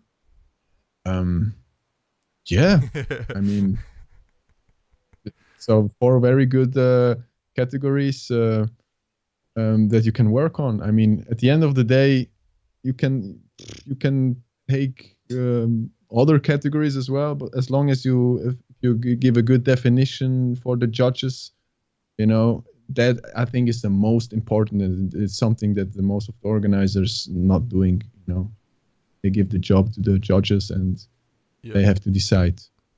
But it's definitely a good system, and it's something. Yeah, let's see how it will work, because these are our 4 categories the organizers never worked with, and but as long as it's well explained and if it makes sense. My question is do you put a judge for each category, or does a judge have to give all the 4 categories? Yeah, I would give all 4 categories to each judge. Okay, that's maybe what I would change, you know, because if you see other sports, they have for each category they have a judge, right? Because they can focus way more on the category, especially in that short time we have to judge, right? Because it's such a short time you have to judge, it's almost impossible or very hard to focus on every category, you know. And that's what the problem is with the previous judging system, and what works on the kickback, because you have so much time at the kickback. You can afford to have a judge going through every category, because it's time. But because the time is so short on the live events, for me it would be better to give every category a judge, you know. So it will be more specific, more clean decision. Yeah, it makes what sense. Do you think? Probably we would need a 5th category then, because then we only have 4 judges. If we say like, okay, each, because 4 judges is, you either need 3 or 5, right? Or you have like a 5th judge that is like, I mean, it depends. You can work with 4 judges. It depends how do you give the points in the battle. Yeah, if it's not like pointing and pointing. It's more like, okay, 8 points to him, 5 points to him on composition. True, that's true. Yeah, exactly. And then you add up, and it doesn't matter if it's 5 or 4. Of course, if you have 5 judges, then you have more points. But at the end of the day, it can work with 4 judges as well. That's true. Yeah, I think we should like take the system and use it and try to use it in like on smaller events, and then see how it works. Get some feedback from the judges, how they what's their perception. But I definitely think, like I was like for myself testing it a lot, like watching battles, taking notes, and then see there's something missing here still, and then summarizing it again. But yeah, I definitely think it's worth to give it more testing. So some people probably would ask, okay, what about these categories? So let me copy that quickly so you can see, or just zoom out a bit. So musicality, timing, technicality. Musicality for me is kind of like in composition, complexity, and execution, because having a sick melody means um, maybe use it as an intro. Then it's a composition element. Maybe it's like a melody can be really complex when Gene does it, or a melody can be really simple. For example, B-Art uses a lot of simple melodies. The execution can be really high. You're hitting every pitch, every note perfectly, or you mess up the pitch. That's execution. And exactly same thing goes for technicality. It can be really complex techniques. It can be simple techniques, but really well executed. For example, Kenny. He sometimes he does like simple TKs, but like really strong. So that's like a really high execution, but easy technique. So both of these points are spreaded over those three categories. Show is basically performance, and like I already mentioned, originality goes over all four categories, because originality can be in composition and complexity, not that much in execution, but also in performance. Yeah. So you know what? I would say let's make an experiment. And because ZEDE, you said it would be smart to split the different categories. Maybe we do it like that. Yes. For the next video that we're going to watch, ZEDE is rating the execution and the complexity, because I think it's easy to summarize them together. And I'm gonna rate the performance and the composition.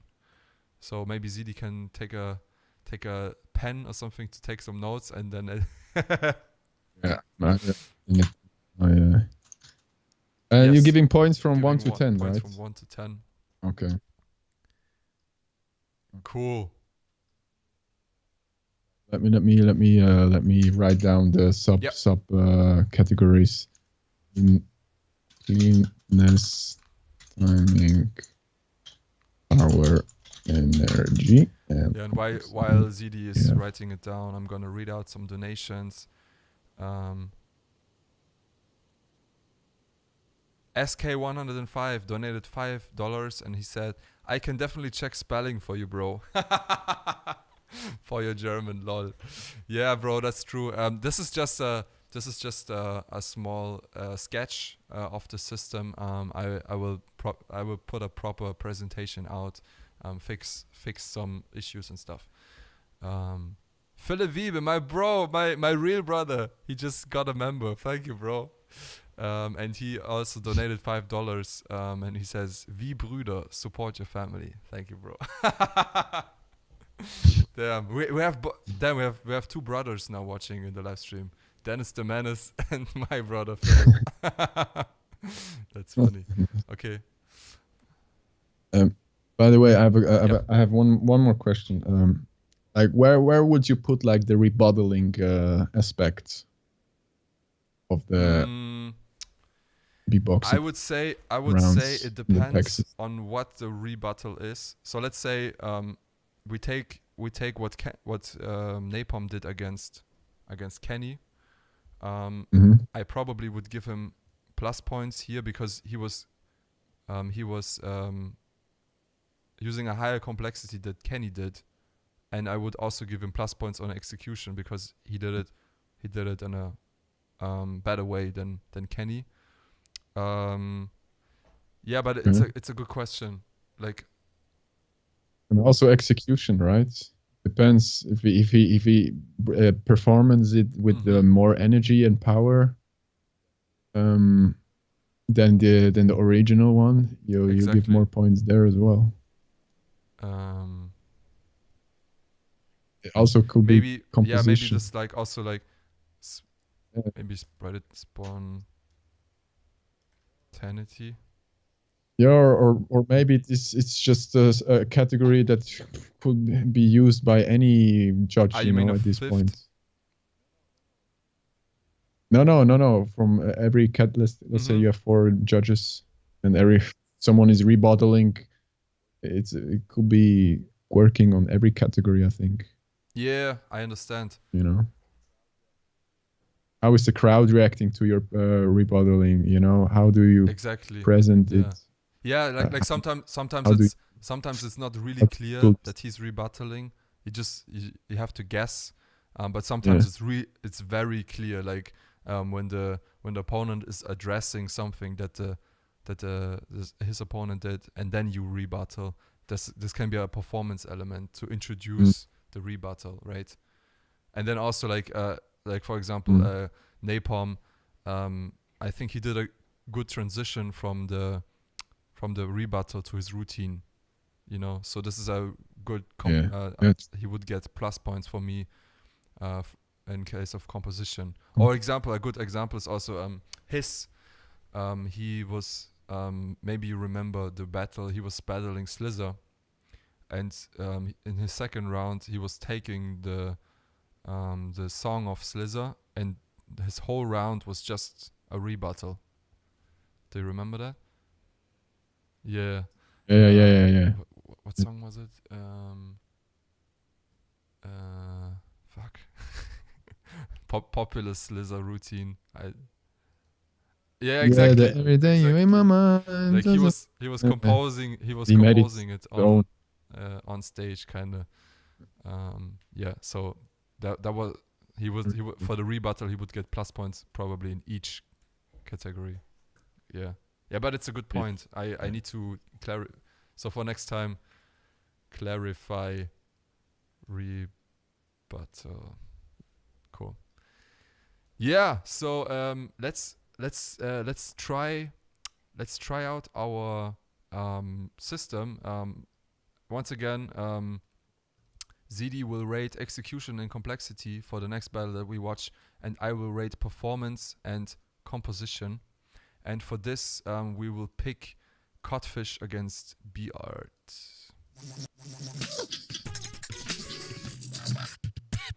Small final.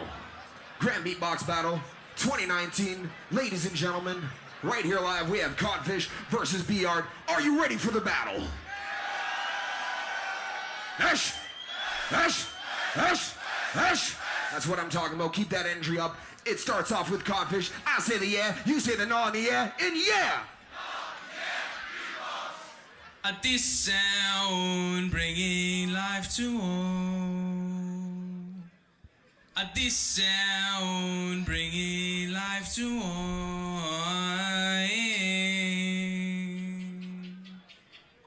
At this sound.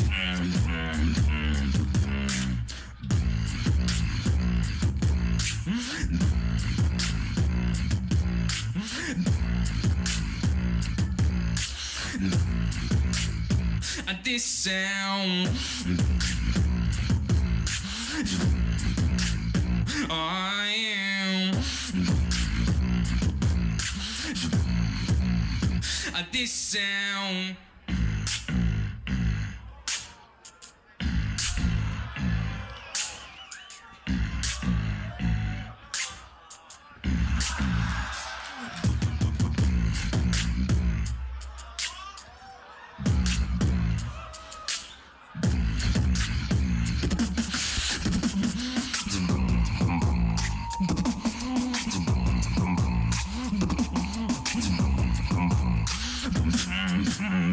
At this sound.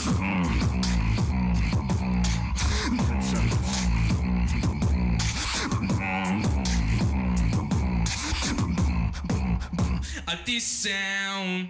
Time. All right, that was the first round of Codfish. ZEDE, what do you think about execution and complexity? So the timing was there.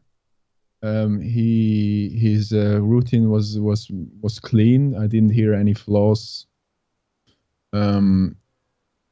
The power he pronounced the sounds very well as well, you know. And the energy, you know, the crowd liked what he did. He played with the breaks that he did. He played with the energy, which is very nice. which is execution wise, I think I will give it 8, 7, 8, something like that. So execution 8 Yeah, and and complexity. Complexity, yeah. If you think the sounds that he choose, they are not really they're not new. Like the bass he does, I mean, he does it his way, of course. The kick and the snares are very basic. So complexity wise, it was nothing wow, you know. His routine, I guess, was original in a kind of way. Self-composed. I don't know. Maybe it's a cover. I don't know, or is it self-composed? Yeah, I guess it's self. At this point, it's I don't know hard to say, so at this point, it's from self. Yeah. But let's say, you know, like I also think like even if it's like not written by yourself, you know, mostly it's like translated from a pop song into beatboxing. This is also like, I mean, remixing is also like a kind of creative way of if you do it very in your way, of course, and it's way more complex than, I don't know, if you do it one by one. It depends. Yeah, it depends on what you do. On complexity, I will give it maybe a 5. Yeah, I don't know. Okay. 5. That's fair. Yeah. So let me pick my elements. Performance and composition. So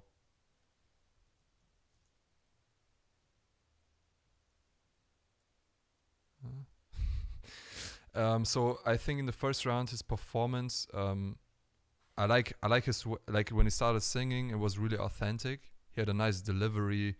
Like I was buying the emotion that he had in his voice, you know. Like I saw his face, his facial expression, the way he was moving to his singing, and then when he started with the beat, he started to move, you know. So it was like he was breaking out of this introverted style of just standing there and like closed eyes, you know, into the extroverted way, showing presence. So I really like that.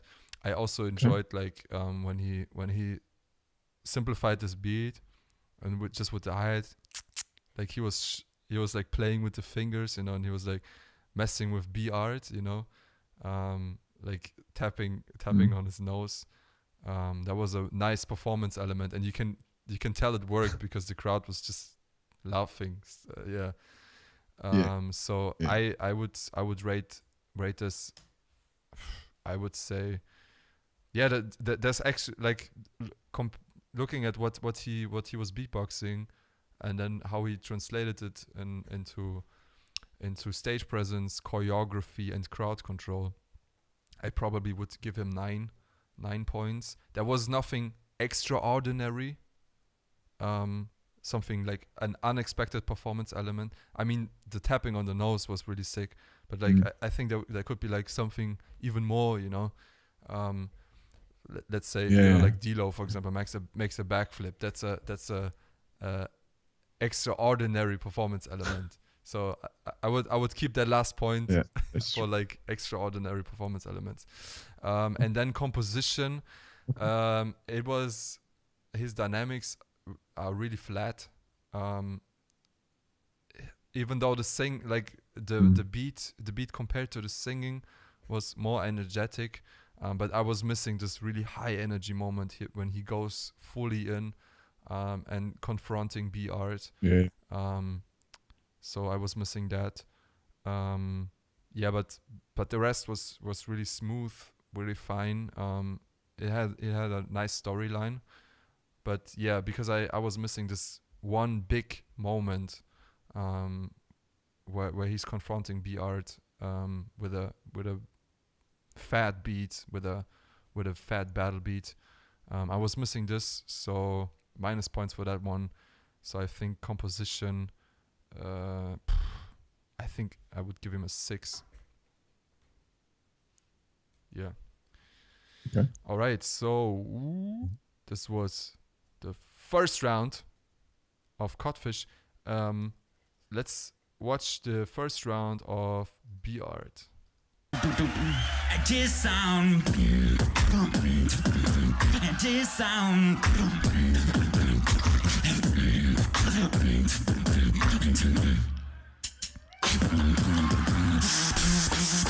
You should see me in the crown. I should run this fucking town. I'ma make 'em bow. Your silence is my favorite sound. You see me in the brown.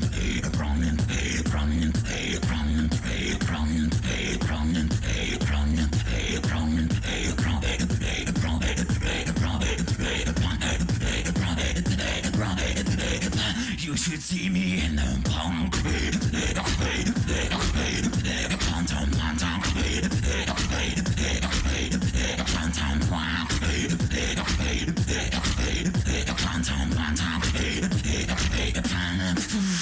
Bounce with me, punk.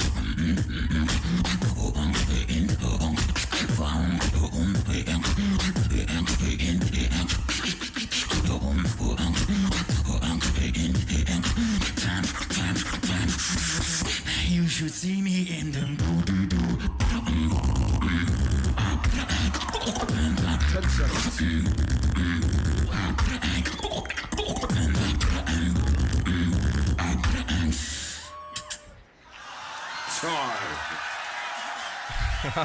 Okay. Second round. Nice. Okay, last time you started, now let me start. So performance-wise, he has also like a lot of stage control, the way he moves on stage. There was nothing like extraordinary. I mean, he was answering to, like with his body language, he was answering to Codfish.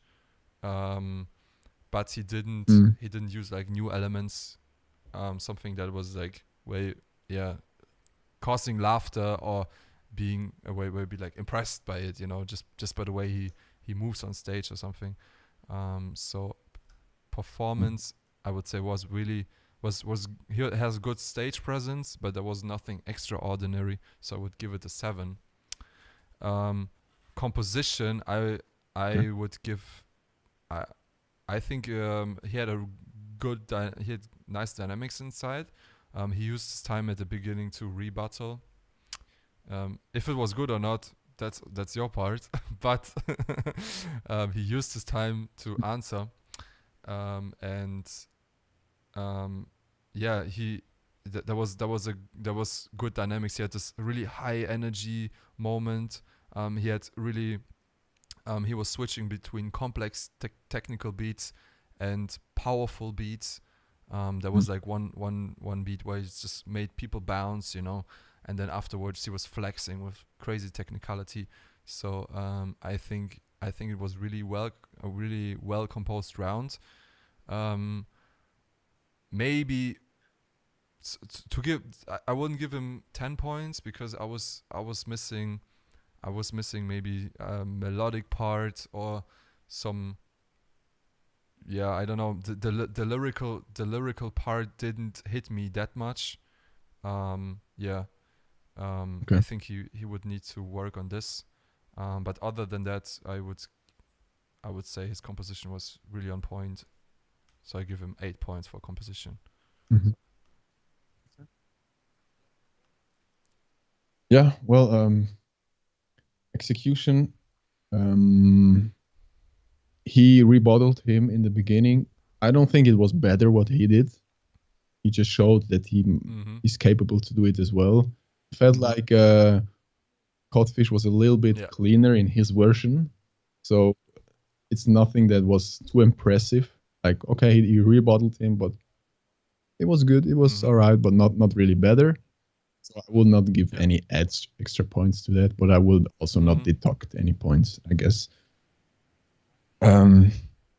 Timing in the beginning, I was not sure in what direction he wants to go because he changed kind of the tempo with the hi-hats he did.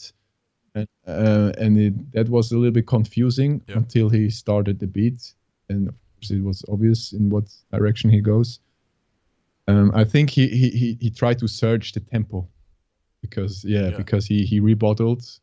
He wants to go back to his actual routine, so he searched the tempo, and I kind of heard that out. The power, yes, I guess he had power in his routine. There were also energy points where he was where he did his thing. I would say he had good. How about cleanness? Power. Yeah, clean. Yes, okay. As I said, because his rebottle wasn't but the that rest clean of as the rest. I feel like it could be cleaner. It was not bad for especially his bass drop. He did. I cannot do it Don't worry. like he does. I know he can do it cleaner. I heard him before doing this stuff way cleaner than he did this rounds. So Yeah. it was okay. It was good. Nothing impressive. Like what? He just hit it very nice on the clean bass or whatever. It was. It could be cleaner. So on that, I would give him. So compare, maybe also consider compared to Codfish Execution with 8. What would you give? Art? Yeah. I will give him a 7. I think we'll give him a 7. He wasn't as clean. He was.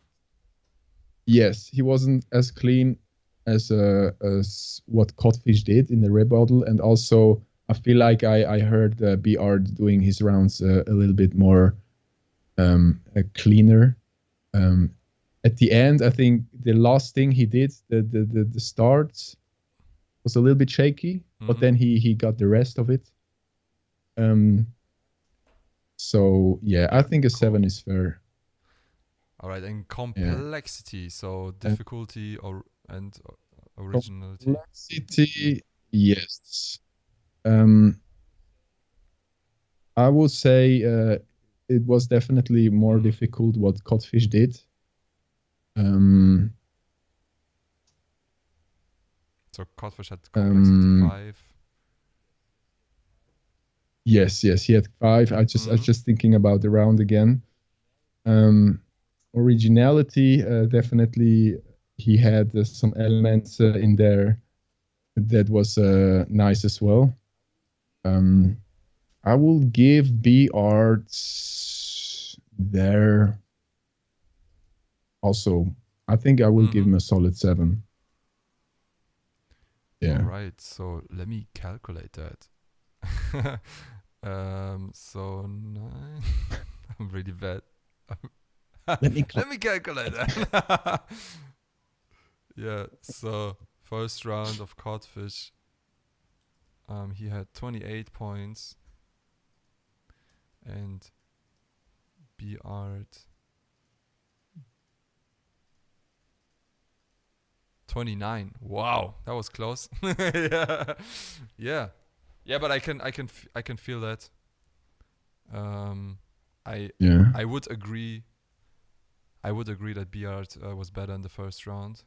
Probably so comparing, like, just looking at each category and then my overall perception, I think I would probably give B Art a bit more points. I think it wasn't that close. Yeah, maybe I was overdoing performance at Codfish. Yeah, I didn't want to say anything because well, I think a 9 out of 10 is but almost it's perfect, also like in how do I say, performance is kind of dependent on these 3 categories. You know what I mean? If it's not too complex, the composition and blah blah blah. But yeah, I get it. You don't have to see it in. I think you shouldn't watch it in how to say, together with these ones. You know, you have to see it as your own category. So probably I was overdoing it here, and probably he only deserved a 7. I will give it a 7 as well. Maybe an 8. You can Yeah. argue, give it an. So that's why I think if I would give the system to the judges, I also would define what is 1 point, what is 2 points. You know, like And what do you need to fulfill to get 7 points? What do you need to fulfill to? So I wasn't sure on this one. Yeah, it's true. It's true that you give each point definition. places like 1 to 3, 4 to 6, 6 to 9. You know, that you give a kind of definition like okay, Yeah. very good, perfect, whatever. Exactly, and then like not okay, good, whatever. maybe You his know. performance was really nice, but it wasn't original. Like there wasn't no performance element that you will remember for the next weeks. You know, so that's not. Then it's not 10 points, but it's like 7 or it's 8 or 9 points. Yeah, something like that. Yeah. So definitely you would need to define when do you give what kind of points. Okay, that's fair enough. But I think like if I would see that 26 to 29, I would be more comfortable. Yeah, let's go with the second round. He's an old maid firebender. Got the fingers in the air. He's an old maid firebender. All else I can do is spare. He's gonna fucking flame you up. He's gonna fucking flame you up. He's an old maid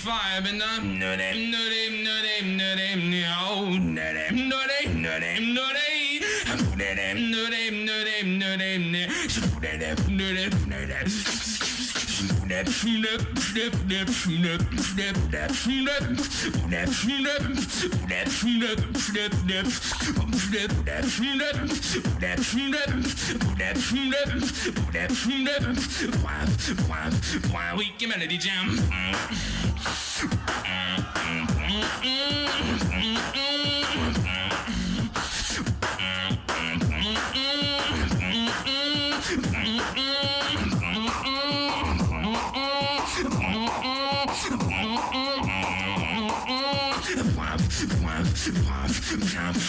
I look forward to the GVB. Whoa, whoa, seeing all the beatbox family. Why tonight we make history? Why in Poland with our friend Pepuni?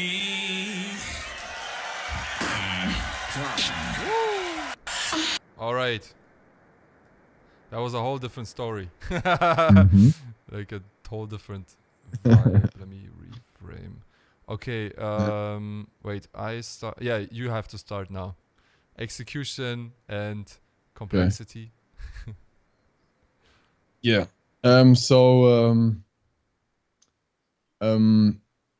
Execution, he definitely had a lot of energy, you know, especially when he started the rounds. He already had the crowd.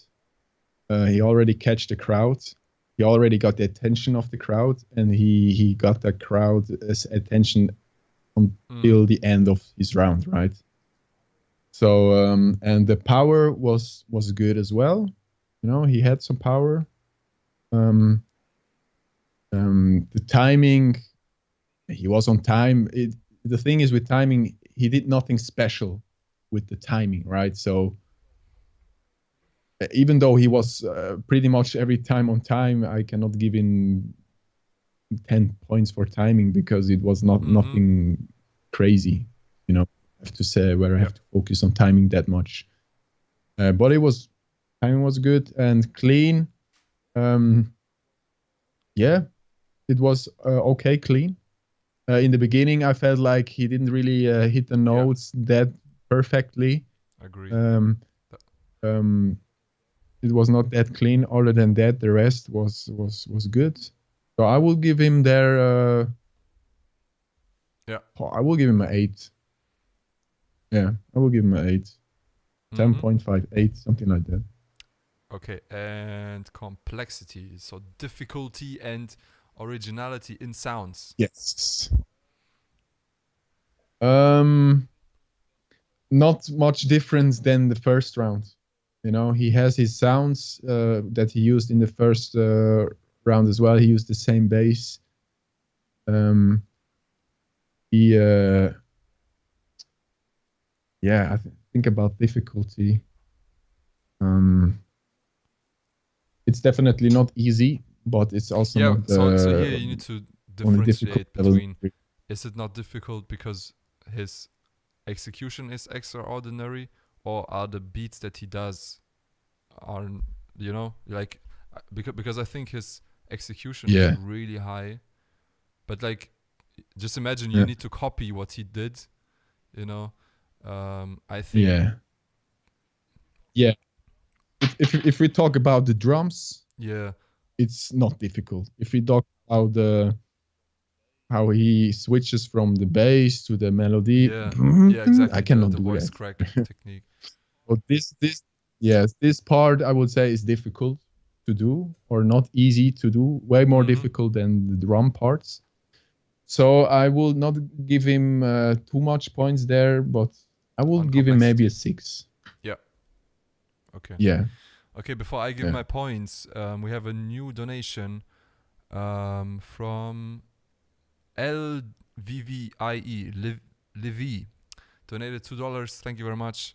And he asked a German question. Könntest du vielleicht ZEDE fragen, wie unterschiedlich die Meinungen von Judges auf GBB waren? So his question is to ZEDE, how often did the judges agree or disagree? So how much tension was there? I would say 80% we agree. It's most of the time the battles where it's hard to decide. It rarely happens where I feel like it's obvious that the other guy wins, and then some judges decide for the other guy. But this is because you always judge because of preference. Yeah. What do you like more? Sometimes I don't understand why. And I had these situations definitely before where I was like, okay, yeah, he won. I put my hand on this side and the other 4 to the other side, or 2 to 3, Yeah. I was like, really? What? And this stuff can happen as well. So yeah, sometimes it happens. The lack of of the system, right? Yeah. Do I have like a popular example where you Yes, I think disagreed it with was Beard against Alexinho World Championships. Oh, okay. Everyone was for Alexinho, and I was for Beard because I feel like Beard. I think it was like that. I'm not really sure. Was it the other way? I don't know. Yeah, so Alexinho won, but yeah. So I remember Beard was like really energetic. Yeah. And I think he took some really high risks. And Alexinho took less risks, but he was cleaner. Okay. So my perception was there that like maybe the judges were giving Beard minus points for not being clean, and they didn't give him too many plus points for taking that many risks. I just remember. I don't remember the rounds now. I have to rewatch it again. You know. But okay. I remember at this point I was like, and I think I've seen in Alexinho's face as well, like, what, really? Okay. Yeah, yeah, but to be honest, depending on this, I think for the competitor himself, it's really hard to like, because you don't see it from an outside perspective, maybe you're overrating your mistakes.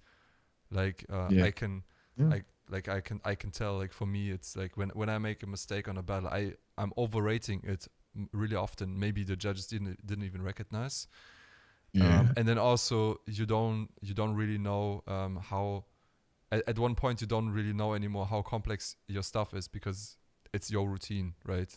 Yeah, that's true. You can't really rate it perfectly, but on the other hand, you hear something that your opponent did, and for you it sounds really fresh. You'd be like, "Wow, that was sick." Mm. So, yeah, but I understand. Like sometimes, especially like Alexinho has a has a lot of experience, so maybe he would be able to rate that. Yeah. Yeah, but maybe that's something like for a future live stream when we ever repeat it. Maybe with even more judges in the live stream. Maybe for the next Be cool. for next time we have like four people, so each category has one judge, and then we can rewatch Alexinho and Beard. Anyways, yeah, we have one more donation, and then we go on with the points. A Mario, he donated $1, and he says, "From which category would you pull off points for repeating stuff from previous rounds?" P.S. Special greetings to ZEDE from Switzerland.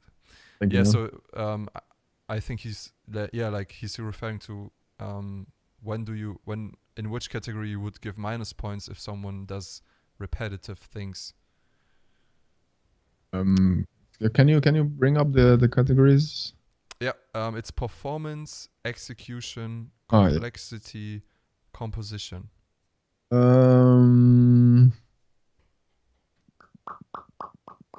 I guess composition, right?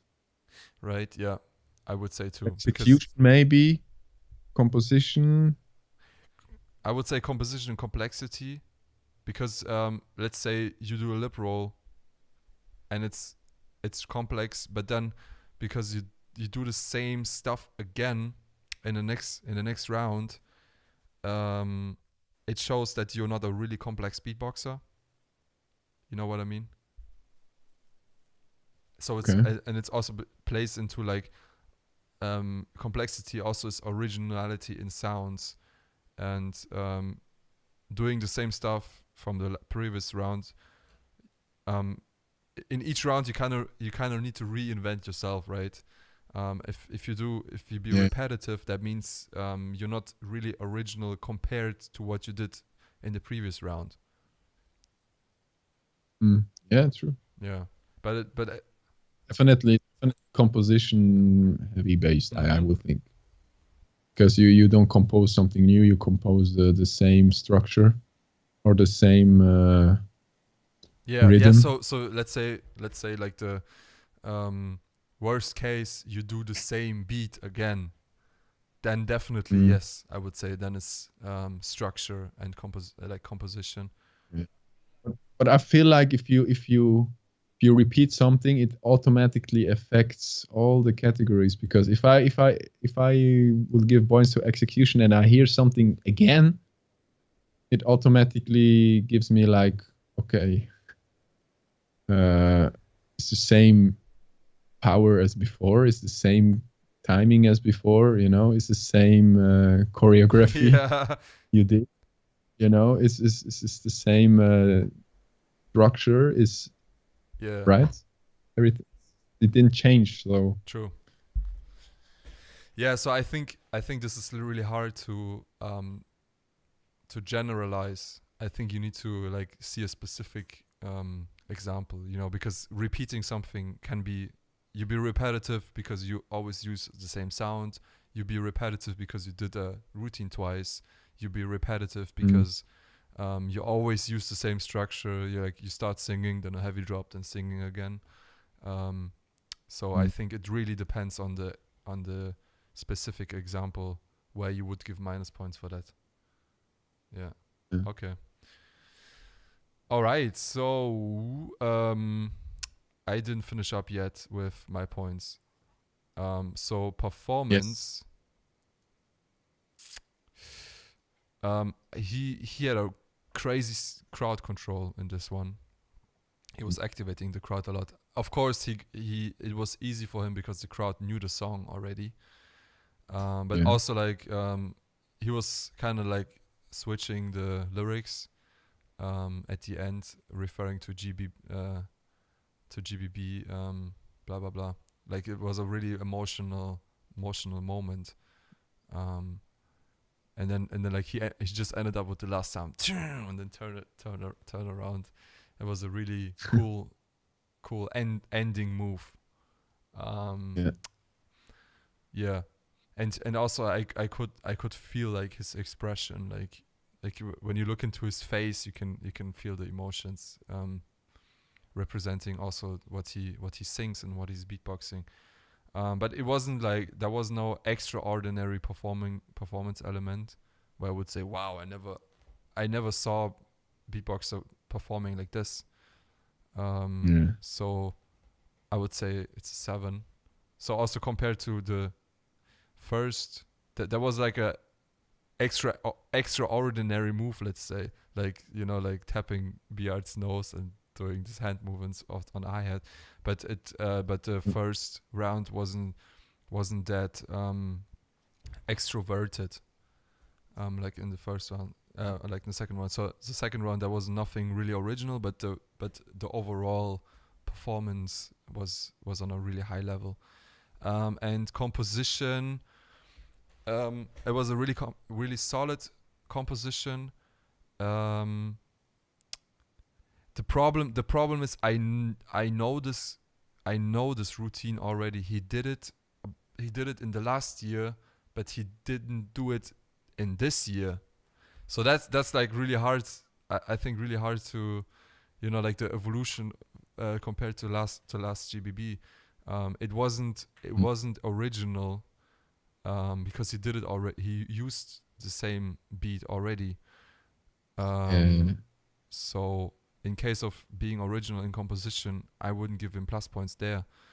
But then overall, he was structurizing it really nice. The storyline was really clear, and the crowd had an easy time to follow the structure. I was missing like one part that would stick out, and that is like unexpectedly different. You know, like for example, when Mad Twins in the finals, they did the switch into this jungle beat. You know, that from a hip hop to like jungle or drum and bass. That was really unexpected. Codfish didn't have like this one unexpected moment where you'd be like, wow, I didn't see that coming. You know. So high level of composition, but not really original, and no really unexpected moment. So I would give him a 6.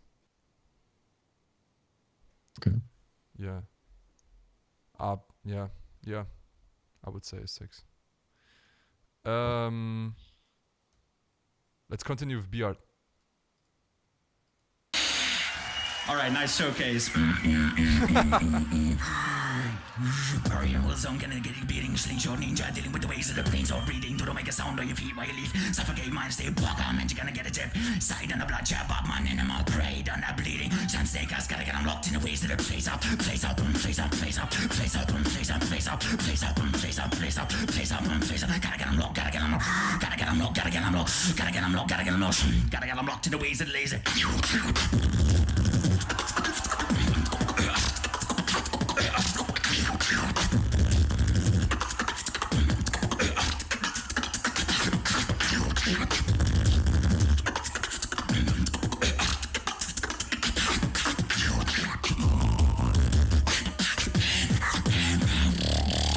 I'll put your motherfucking hands in it.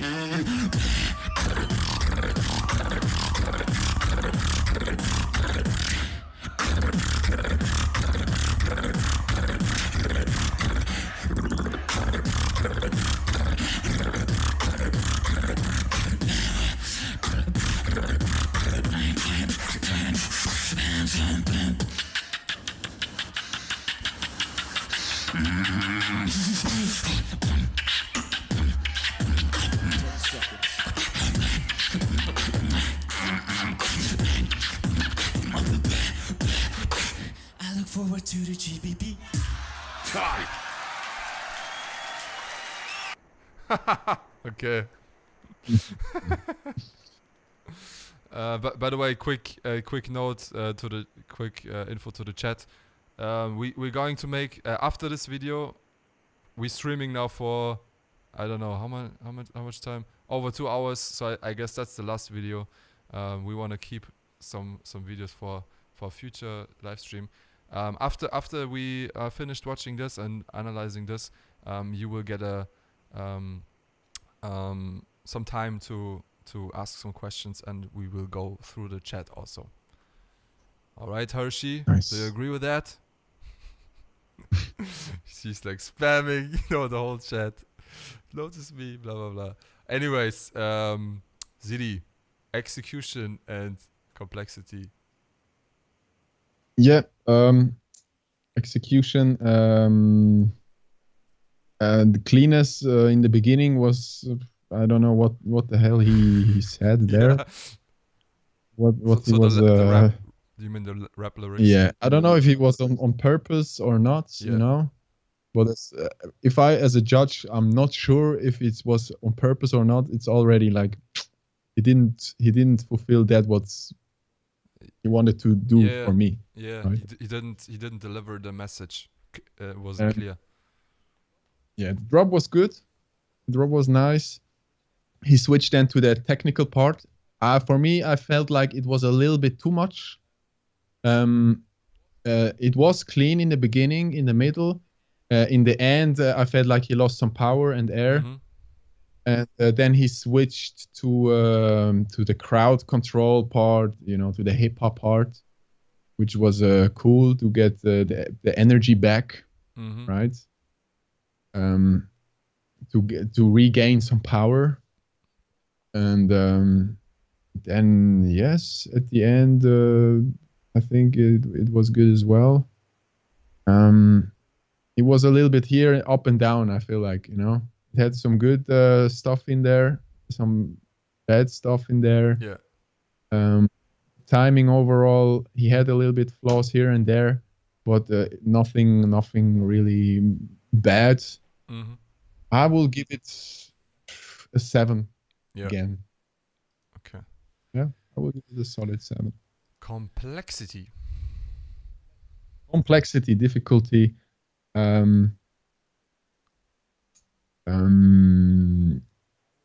I will start there from the technical part where he did. It was not easy to do. Especially I try to, sometimes when you do technical stuff, you sometimes switch the sounds. You do like 4 bars, certain sounds. Then from 5 to 8 bars, you try to repeat that, but some sounds are switched. Try to focus very much, especially when technical stuff comes. I try to hear if he shuffle the pattern a bit. Yes, if he goes to the structure as it should be, and there you find mistakes. And he did the first 4 bars was pretty much very good. He repeated his structure. I think it was just the last bar where he kind of messed up structure. So difficulty was, and the hip hop part. Well, it's nothing was cool. Nothing very bad or very good. Was in the middle.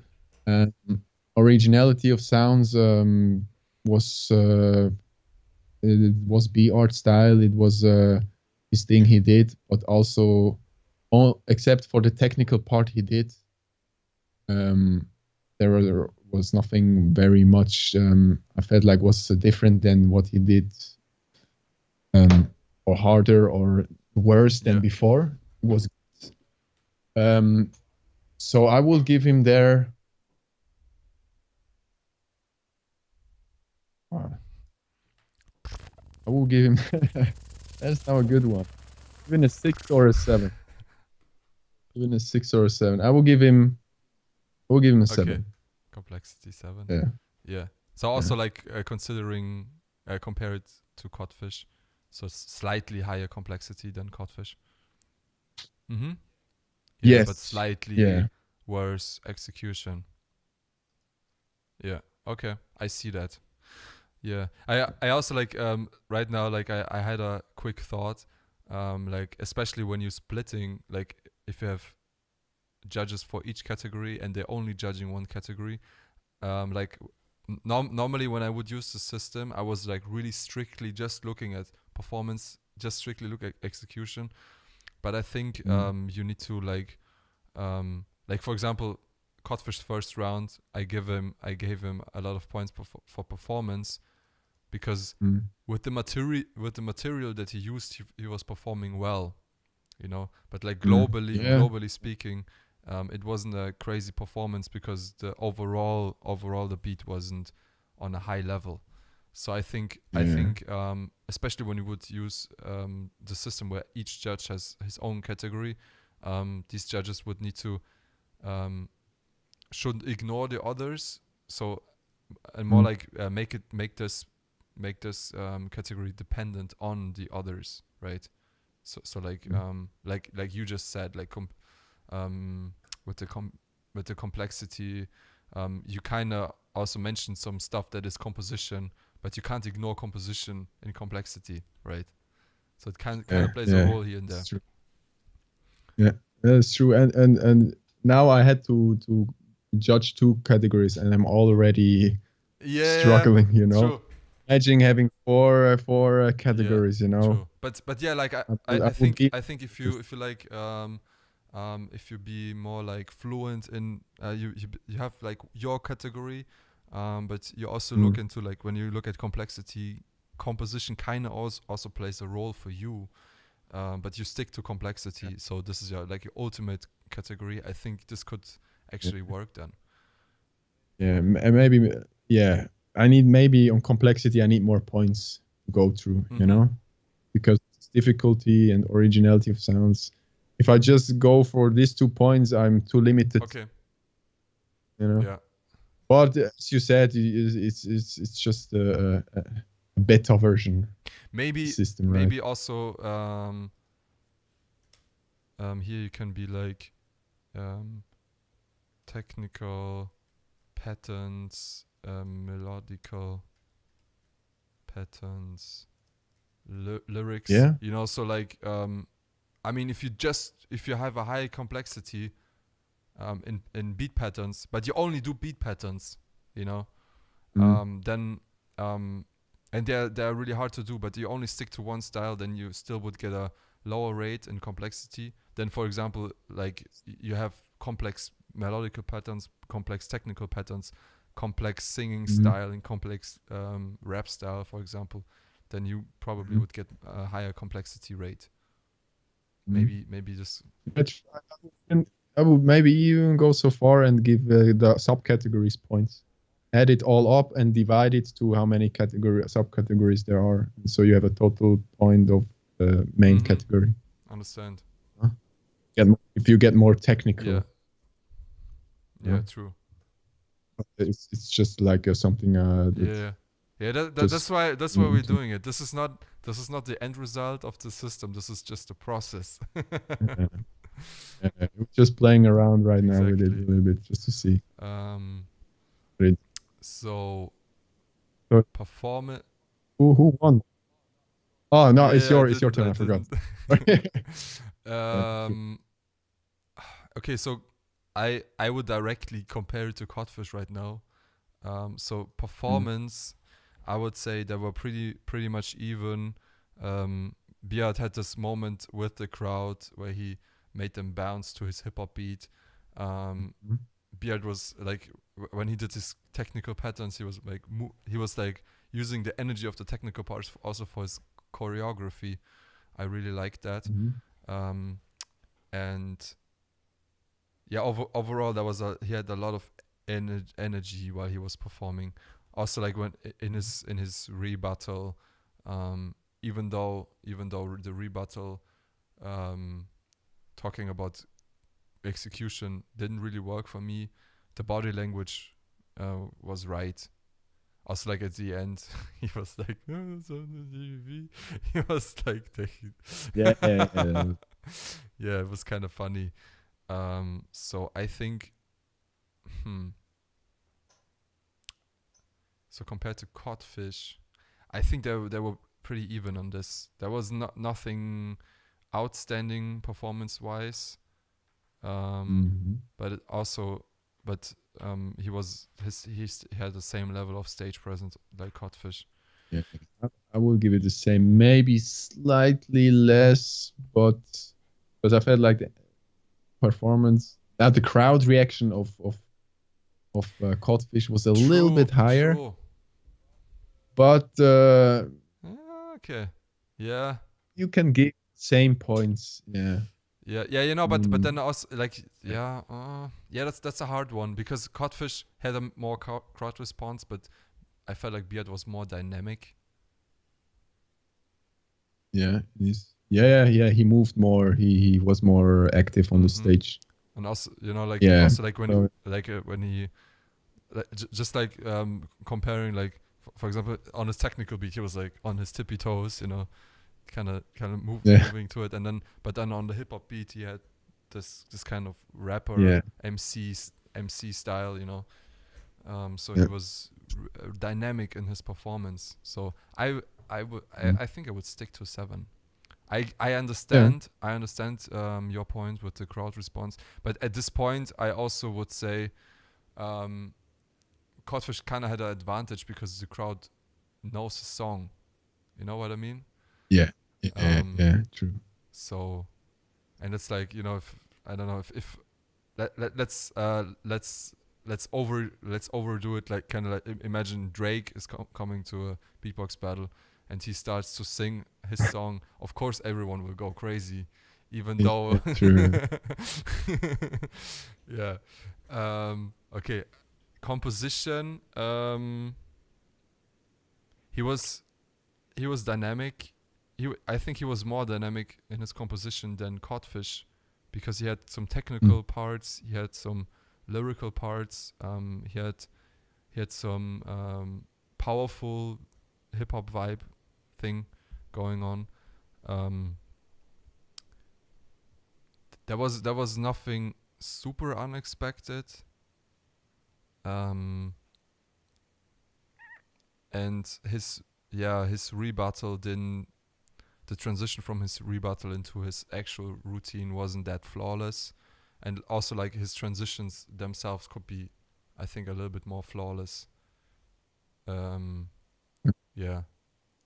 he, when he loses timing, also his transitions are getting worse at these points.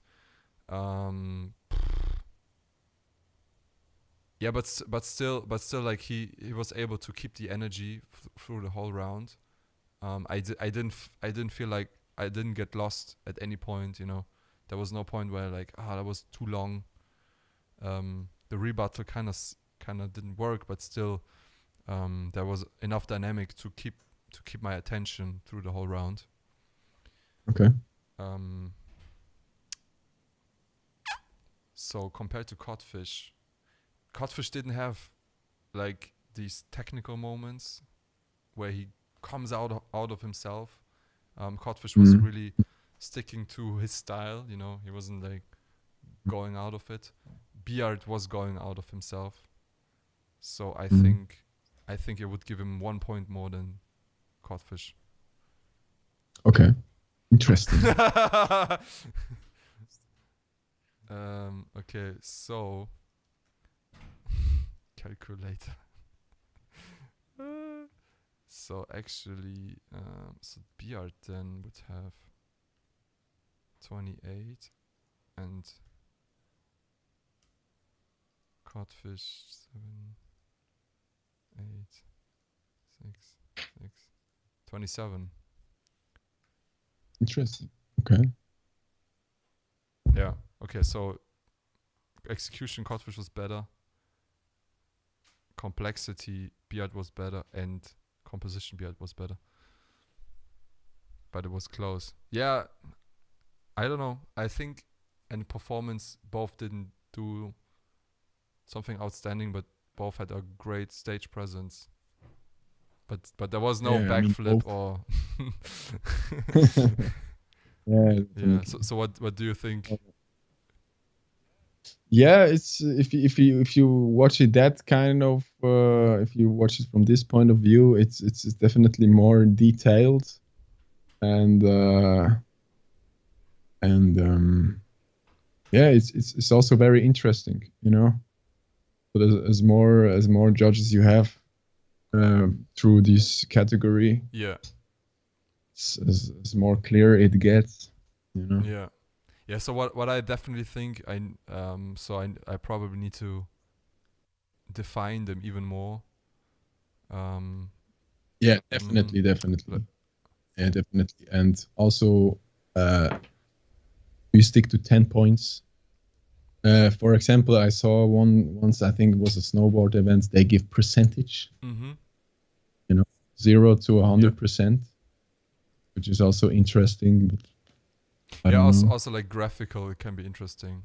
Like Yeah. like imagine like you have like a circle, and then if it's 100%, you have full circle. Maybe it gets even red or something. Yeah. Because sometimes you have to think about, is it a 6 or 7? I don't know. Do I give it a 6 or a 7? I give it a 6, and this point can be very tricky, right? You're giving like, okay, I give you a 65% or 63%. Yeah. So you kind of be like, judges. So you can give the advice that judges should stick to the full numbers, like 10, 50, 60, 70. But then if there's like something really close, but you want to give slightly more points, then you interchange between 62, 64. Yeah.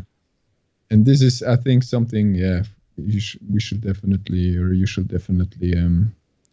think about as well, you know, what will work the best. I also have seen battle, they just give 5 points, you know. I think it's the breakdance system. They only give 5 points, so they don't give the judges too much room for giving slightly more points, because they favorize one more. I think the advantage when you have a lower number is, let's say, for example, now on Beard versus Codfish, Beard was slightly better on complexity and composition. Only having more points when you have a system from 1 to 5 makes a bigger difference than here. Yes. You know? And also, like, just looking at, I'm not sure right now, like, do we even need the points below 5? Okay, maybe you need this, like, if someone completely fucks it up, you know, like there was no big fuck up in any category, then you would go below 5, you know, if someone was like not even to a level where you could enjoy it, you know. You'd be like, oh man, he messed it up completely, his composition was messed up all over the place, then it's below 5. But then if he's hitting like if he's hitting like the minimum of what you would need in a battle, then you be above 5. Yeah. True. Damn. Yeah. That all really helps. So guys, let's say 10 to 15 more minutes. I already see ZEDE, you're getting tired, me getting tired too. We are already nearly 3 hours in streaming, so let's take 10 to 15 more minutes to answer some questions, and then arrivederci. Yes, sir. So SK15, one of my members, posting a lot. Okay, guys, from now on, come on, give us some questions. I'm not sure if Hershey's still in here. She's just messing around all the time, analyzing the fuck out of this. They digging deep. Yeah, we were digging really deep. Like I think like, you know, like when I'm watching like a lot of beatbox reactors, they always scratching the surface, you know. But like, yeah, there was a sick performance, was original, and sick power, you know.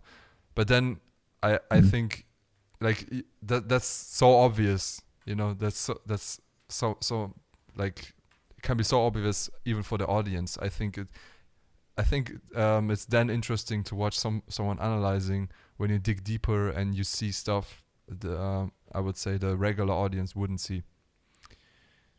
Yeah, it's true. Yeah, so guys, any questions? And let's stick to the to judging. I'm pretty sure you have a lot of questions to ZD, to any other stuff, but let's stick to the topic. Have you seen a routine?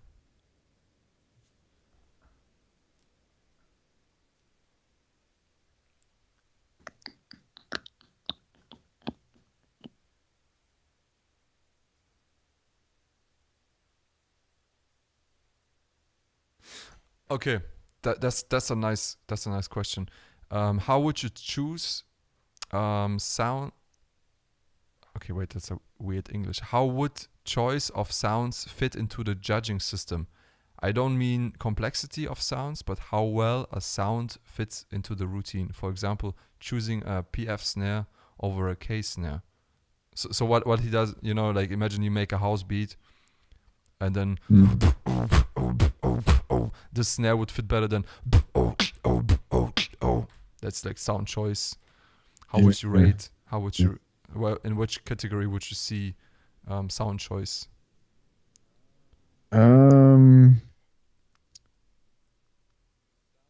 The sound choice, I think, is very important. It can make such a big difference, as you just demonstrated. I mean, has way more energy and power than. Yeah. I don't know. True. Yeah. So you just said it. Energy and power. That's execution. Yeah. And I also think it plays a role in composition, because you compose. You're composing a house song, but you're using hip hop sounds. So that's that's a mistake in the composition already. Like looking from the creator's perspective, when you create a routine, the first thing that you would think of is probably composition. Choosing routines, putting them together. Then you think about complexity. Okay, how complex do I want to get? Do I use a simple sound? Do I use some technicality in between? And then you work on the execution. You try to get it as clean as possible, powerful, keep the timing, and so on and so on. Yeah. Cool. I think we answered this question. So,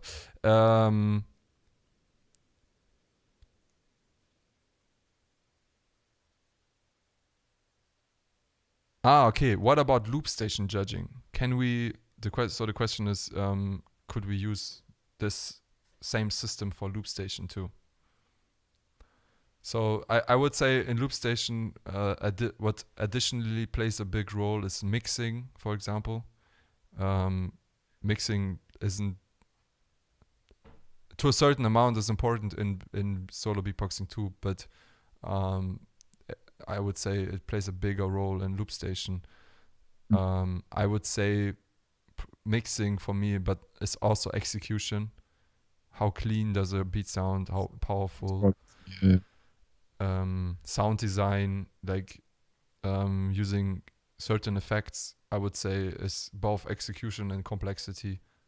Like you use a sound effect that no one used before, like that, and it sounds really nice. Like it has enough bass. It doesn't sound muddy. It has enough high end, low end. So the execution, the mixing is really nice. So I would say it's pretty much the same for loop station. I think as well. I think you could adapt that definitely to the other categories as well. Yeah, totally. Okay, let's pick maybe 3 or 4 more questions. Madox, what are your plans with this system? Do you want to use it in actual battles or just for your videos? Or is it to start a conversation about judging criterias? Yeah, so I would say this is a start of starting a conversation. I started to have a conversation with ZEDE now. I also will ask other judges. I was talking already to Reeps1. He's really interested. in testing this out and give his feedback to it. And I will ask many more judges. I also want to talk to people like Alem, Alexinho, etc. So right now it's just a concept and it's to start off a conversation. But my big plan is one day we have like this one system with kind of a rule book that everyone can study for himself to both improve his ability to judge, or also if you're just an interested person in beatboxing and you want to understand battle structure, then you can dig in deeper into it so you understand what's happening there. It's kind of like when you watch a football match and you don't know what is a penalty or stuff like that, then it's probably confusing for you. What's happening right now? You know, why does it get a penalty? But if you know the rules, then it's more enjoyable to watch. Yeah. So I think that's my main my main aim is at the end we have one system that everyone has access to. Maybe there's like a homepage with all the categories just explained with some examples, and then we try, and maybe one day, who knows, Swiss Beatbox uses it at GBB. Yeah, definitely, and definitely also like find judges that are that knows the system, that know how it works, you know, and pick these judges for your events again and again, you know. Train and them. if you want to add a judge that never worked with this system before, then I think he has to get schooled. Like judging workshops. Yeah, kind of. It doesn't have to be a big deal, but definitely, you know, contact with someone who is involved in this system and sit him with the potential judge together and explain how it works, see if he understands it, and give it a go. You know, I know they do it in the hour system in breakdancing as well, like that. And also, if there is if you feel like he totally gave wrong points in the battle, you know, you can recall it, and not the battle, but definitely the judge, and you know, then you know, okay, he's not capable of working with the system, or he's cheating or whatever. He will not be able to judge the next battles with if the battle is using this system. Yeah, I think this would be a big advantage. Like if you have a system like this, you hear often, oh, the judges are rigged, you know, because the audience doesn't really understand on what criteria the judges were judging. But then if you have if it's predefined, you know, and every judge has his own category, then you know what to talk with him. You know, you'd be like, yo, bro, you gave him 10 points for performance. How come, like, where was the extraordinary part, you know? And then I think it's also easier for the judge to explain, yeah, you saw this move, you saw that move, this was extraordinary for me. He's more exposed. Yeah, exactly. Right? But he's more exposed at one hand, but at the other hand, I think it's also easier to explain if you actually have proper intents, you know? Yeah. So it's not more, like if a judge, you know, if a beatboxer comes to you and be like, yeah, what can I improve for the next time? It's like, oh my gosh, where do I start? You know? Yeah, I had so many times, man. Yeah. I don't know. But if you're like, yeah, so yeah, you should definitely. So you got a low rate on complexity. So this is how you can improve your complexity. You know, yeah, exactly. Yeah. Okay.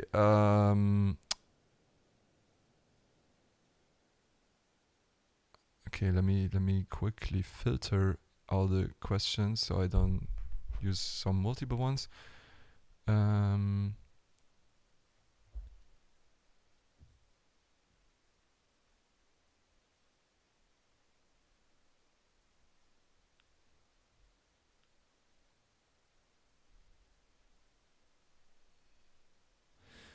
Hey Madox, how judging looks at your event when there was judging like here, round after round for the first time, I guess.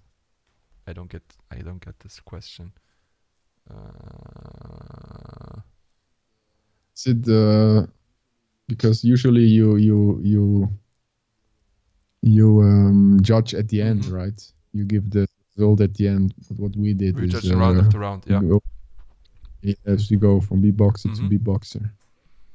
Yeah, you basically holding every moment on the sheet, right? Because most of the time you have to make a decision at the end, and that's why the second round is always so much stronger, because it's in your mind, and sometimes you forget that the first round of the other beatboxer was pretty good too, you know. So I think it's definitely a good way to remember the first round when you write down a number. Yeah. Yes. Exactly. Yeah, and I think even if you don't use a system where you, like for example the ABBA system, where after each round there's a judge decision, even though if you don't use that and you use the normal way like at GBB, still for yourself you can write down and you be like, okay, performance first round 7, performance second round 5, and then you just count them together and then be like, okay, pointing to this guy or to this guy, or even better, like you have the judges have like an iPad on the desk, and then they type in a number, and then on stage on the screen there's like you see each category filling up, and then it was summarized, and then boom, the one with the higher crowd seats, and everyone sees it. You know, competitors, the crowd see it, so they see the deal. Yeah, exactly. Yeah, I think this could also give a nice twist to it. Also, then you see like how close was it. You also see, oh wow, okay, he lost a lot of points on execution. You know, he was unclean. You know, so the people directly see, okay, this was the reason why he lost, or this was the reason why he won. Yeah, it makes it super clear, I think. Okay, maybe one last one, and then finish for today. It's already late in Germany and Switzerland.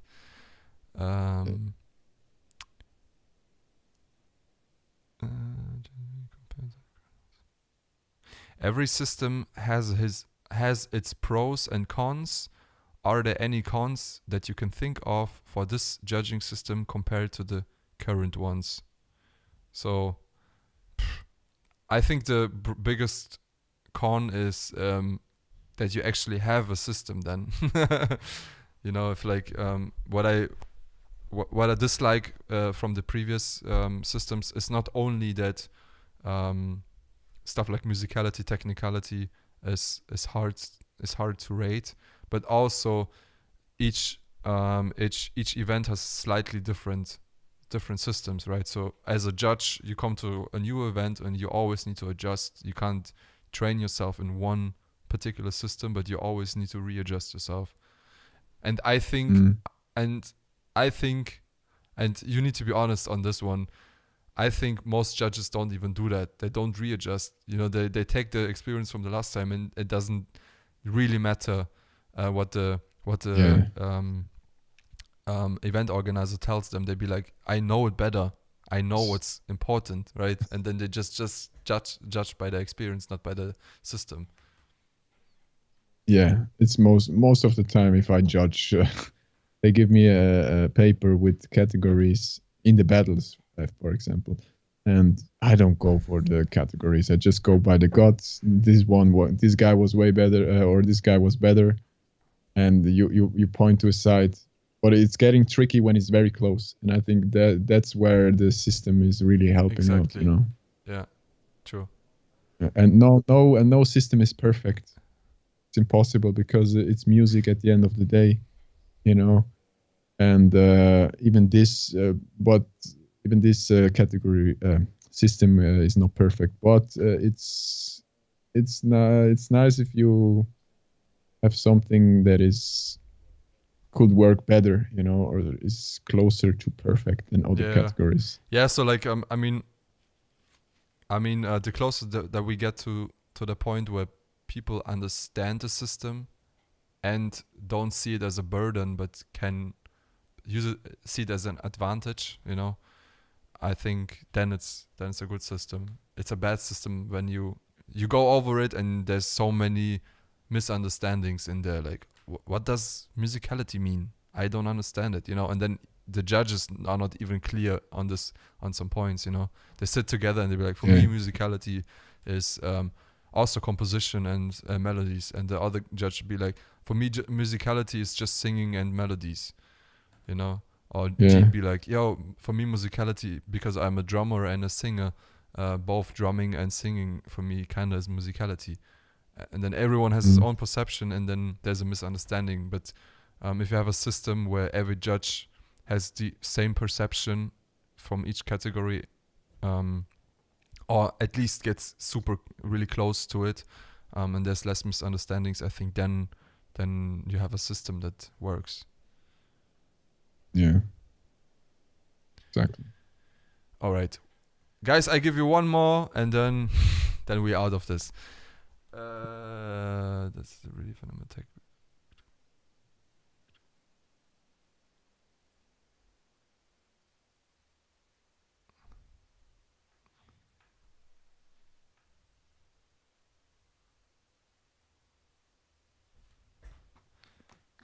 Times jump. So such long questions.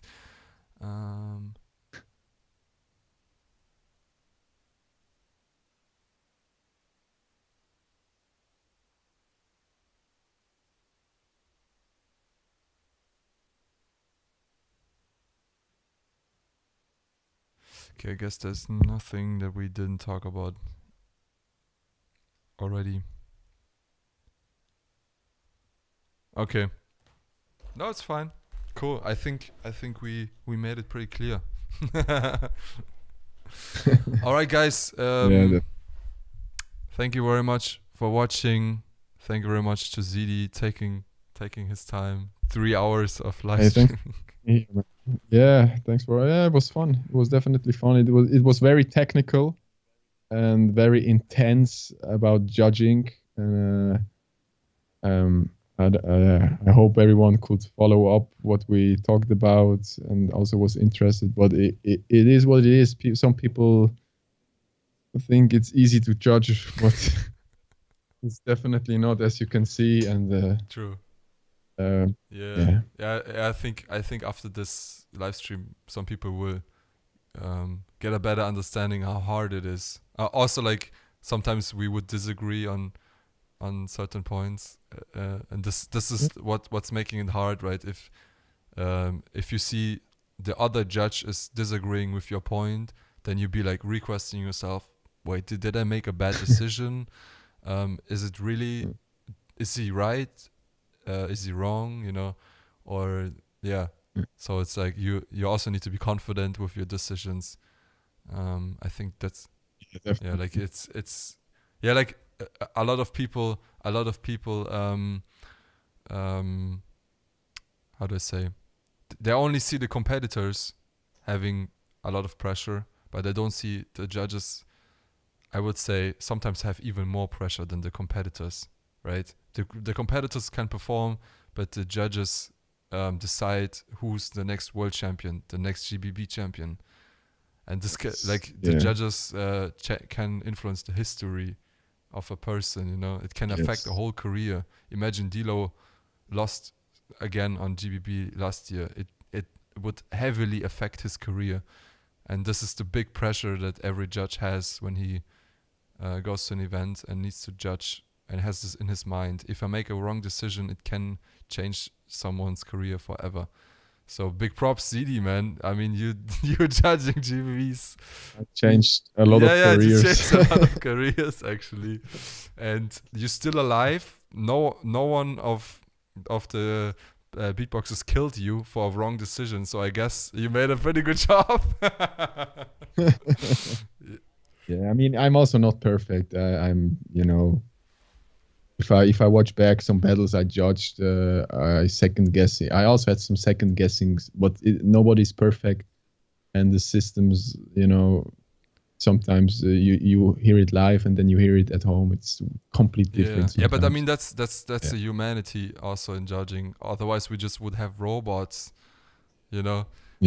but Big the robots points. wouldn't feel the emotions of the battlers. So probably the robots would even make more mistakes.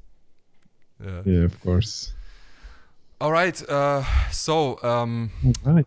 thank you very much, guys. Hope you enjoyed it.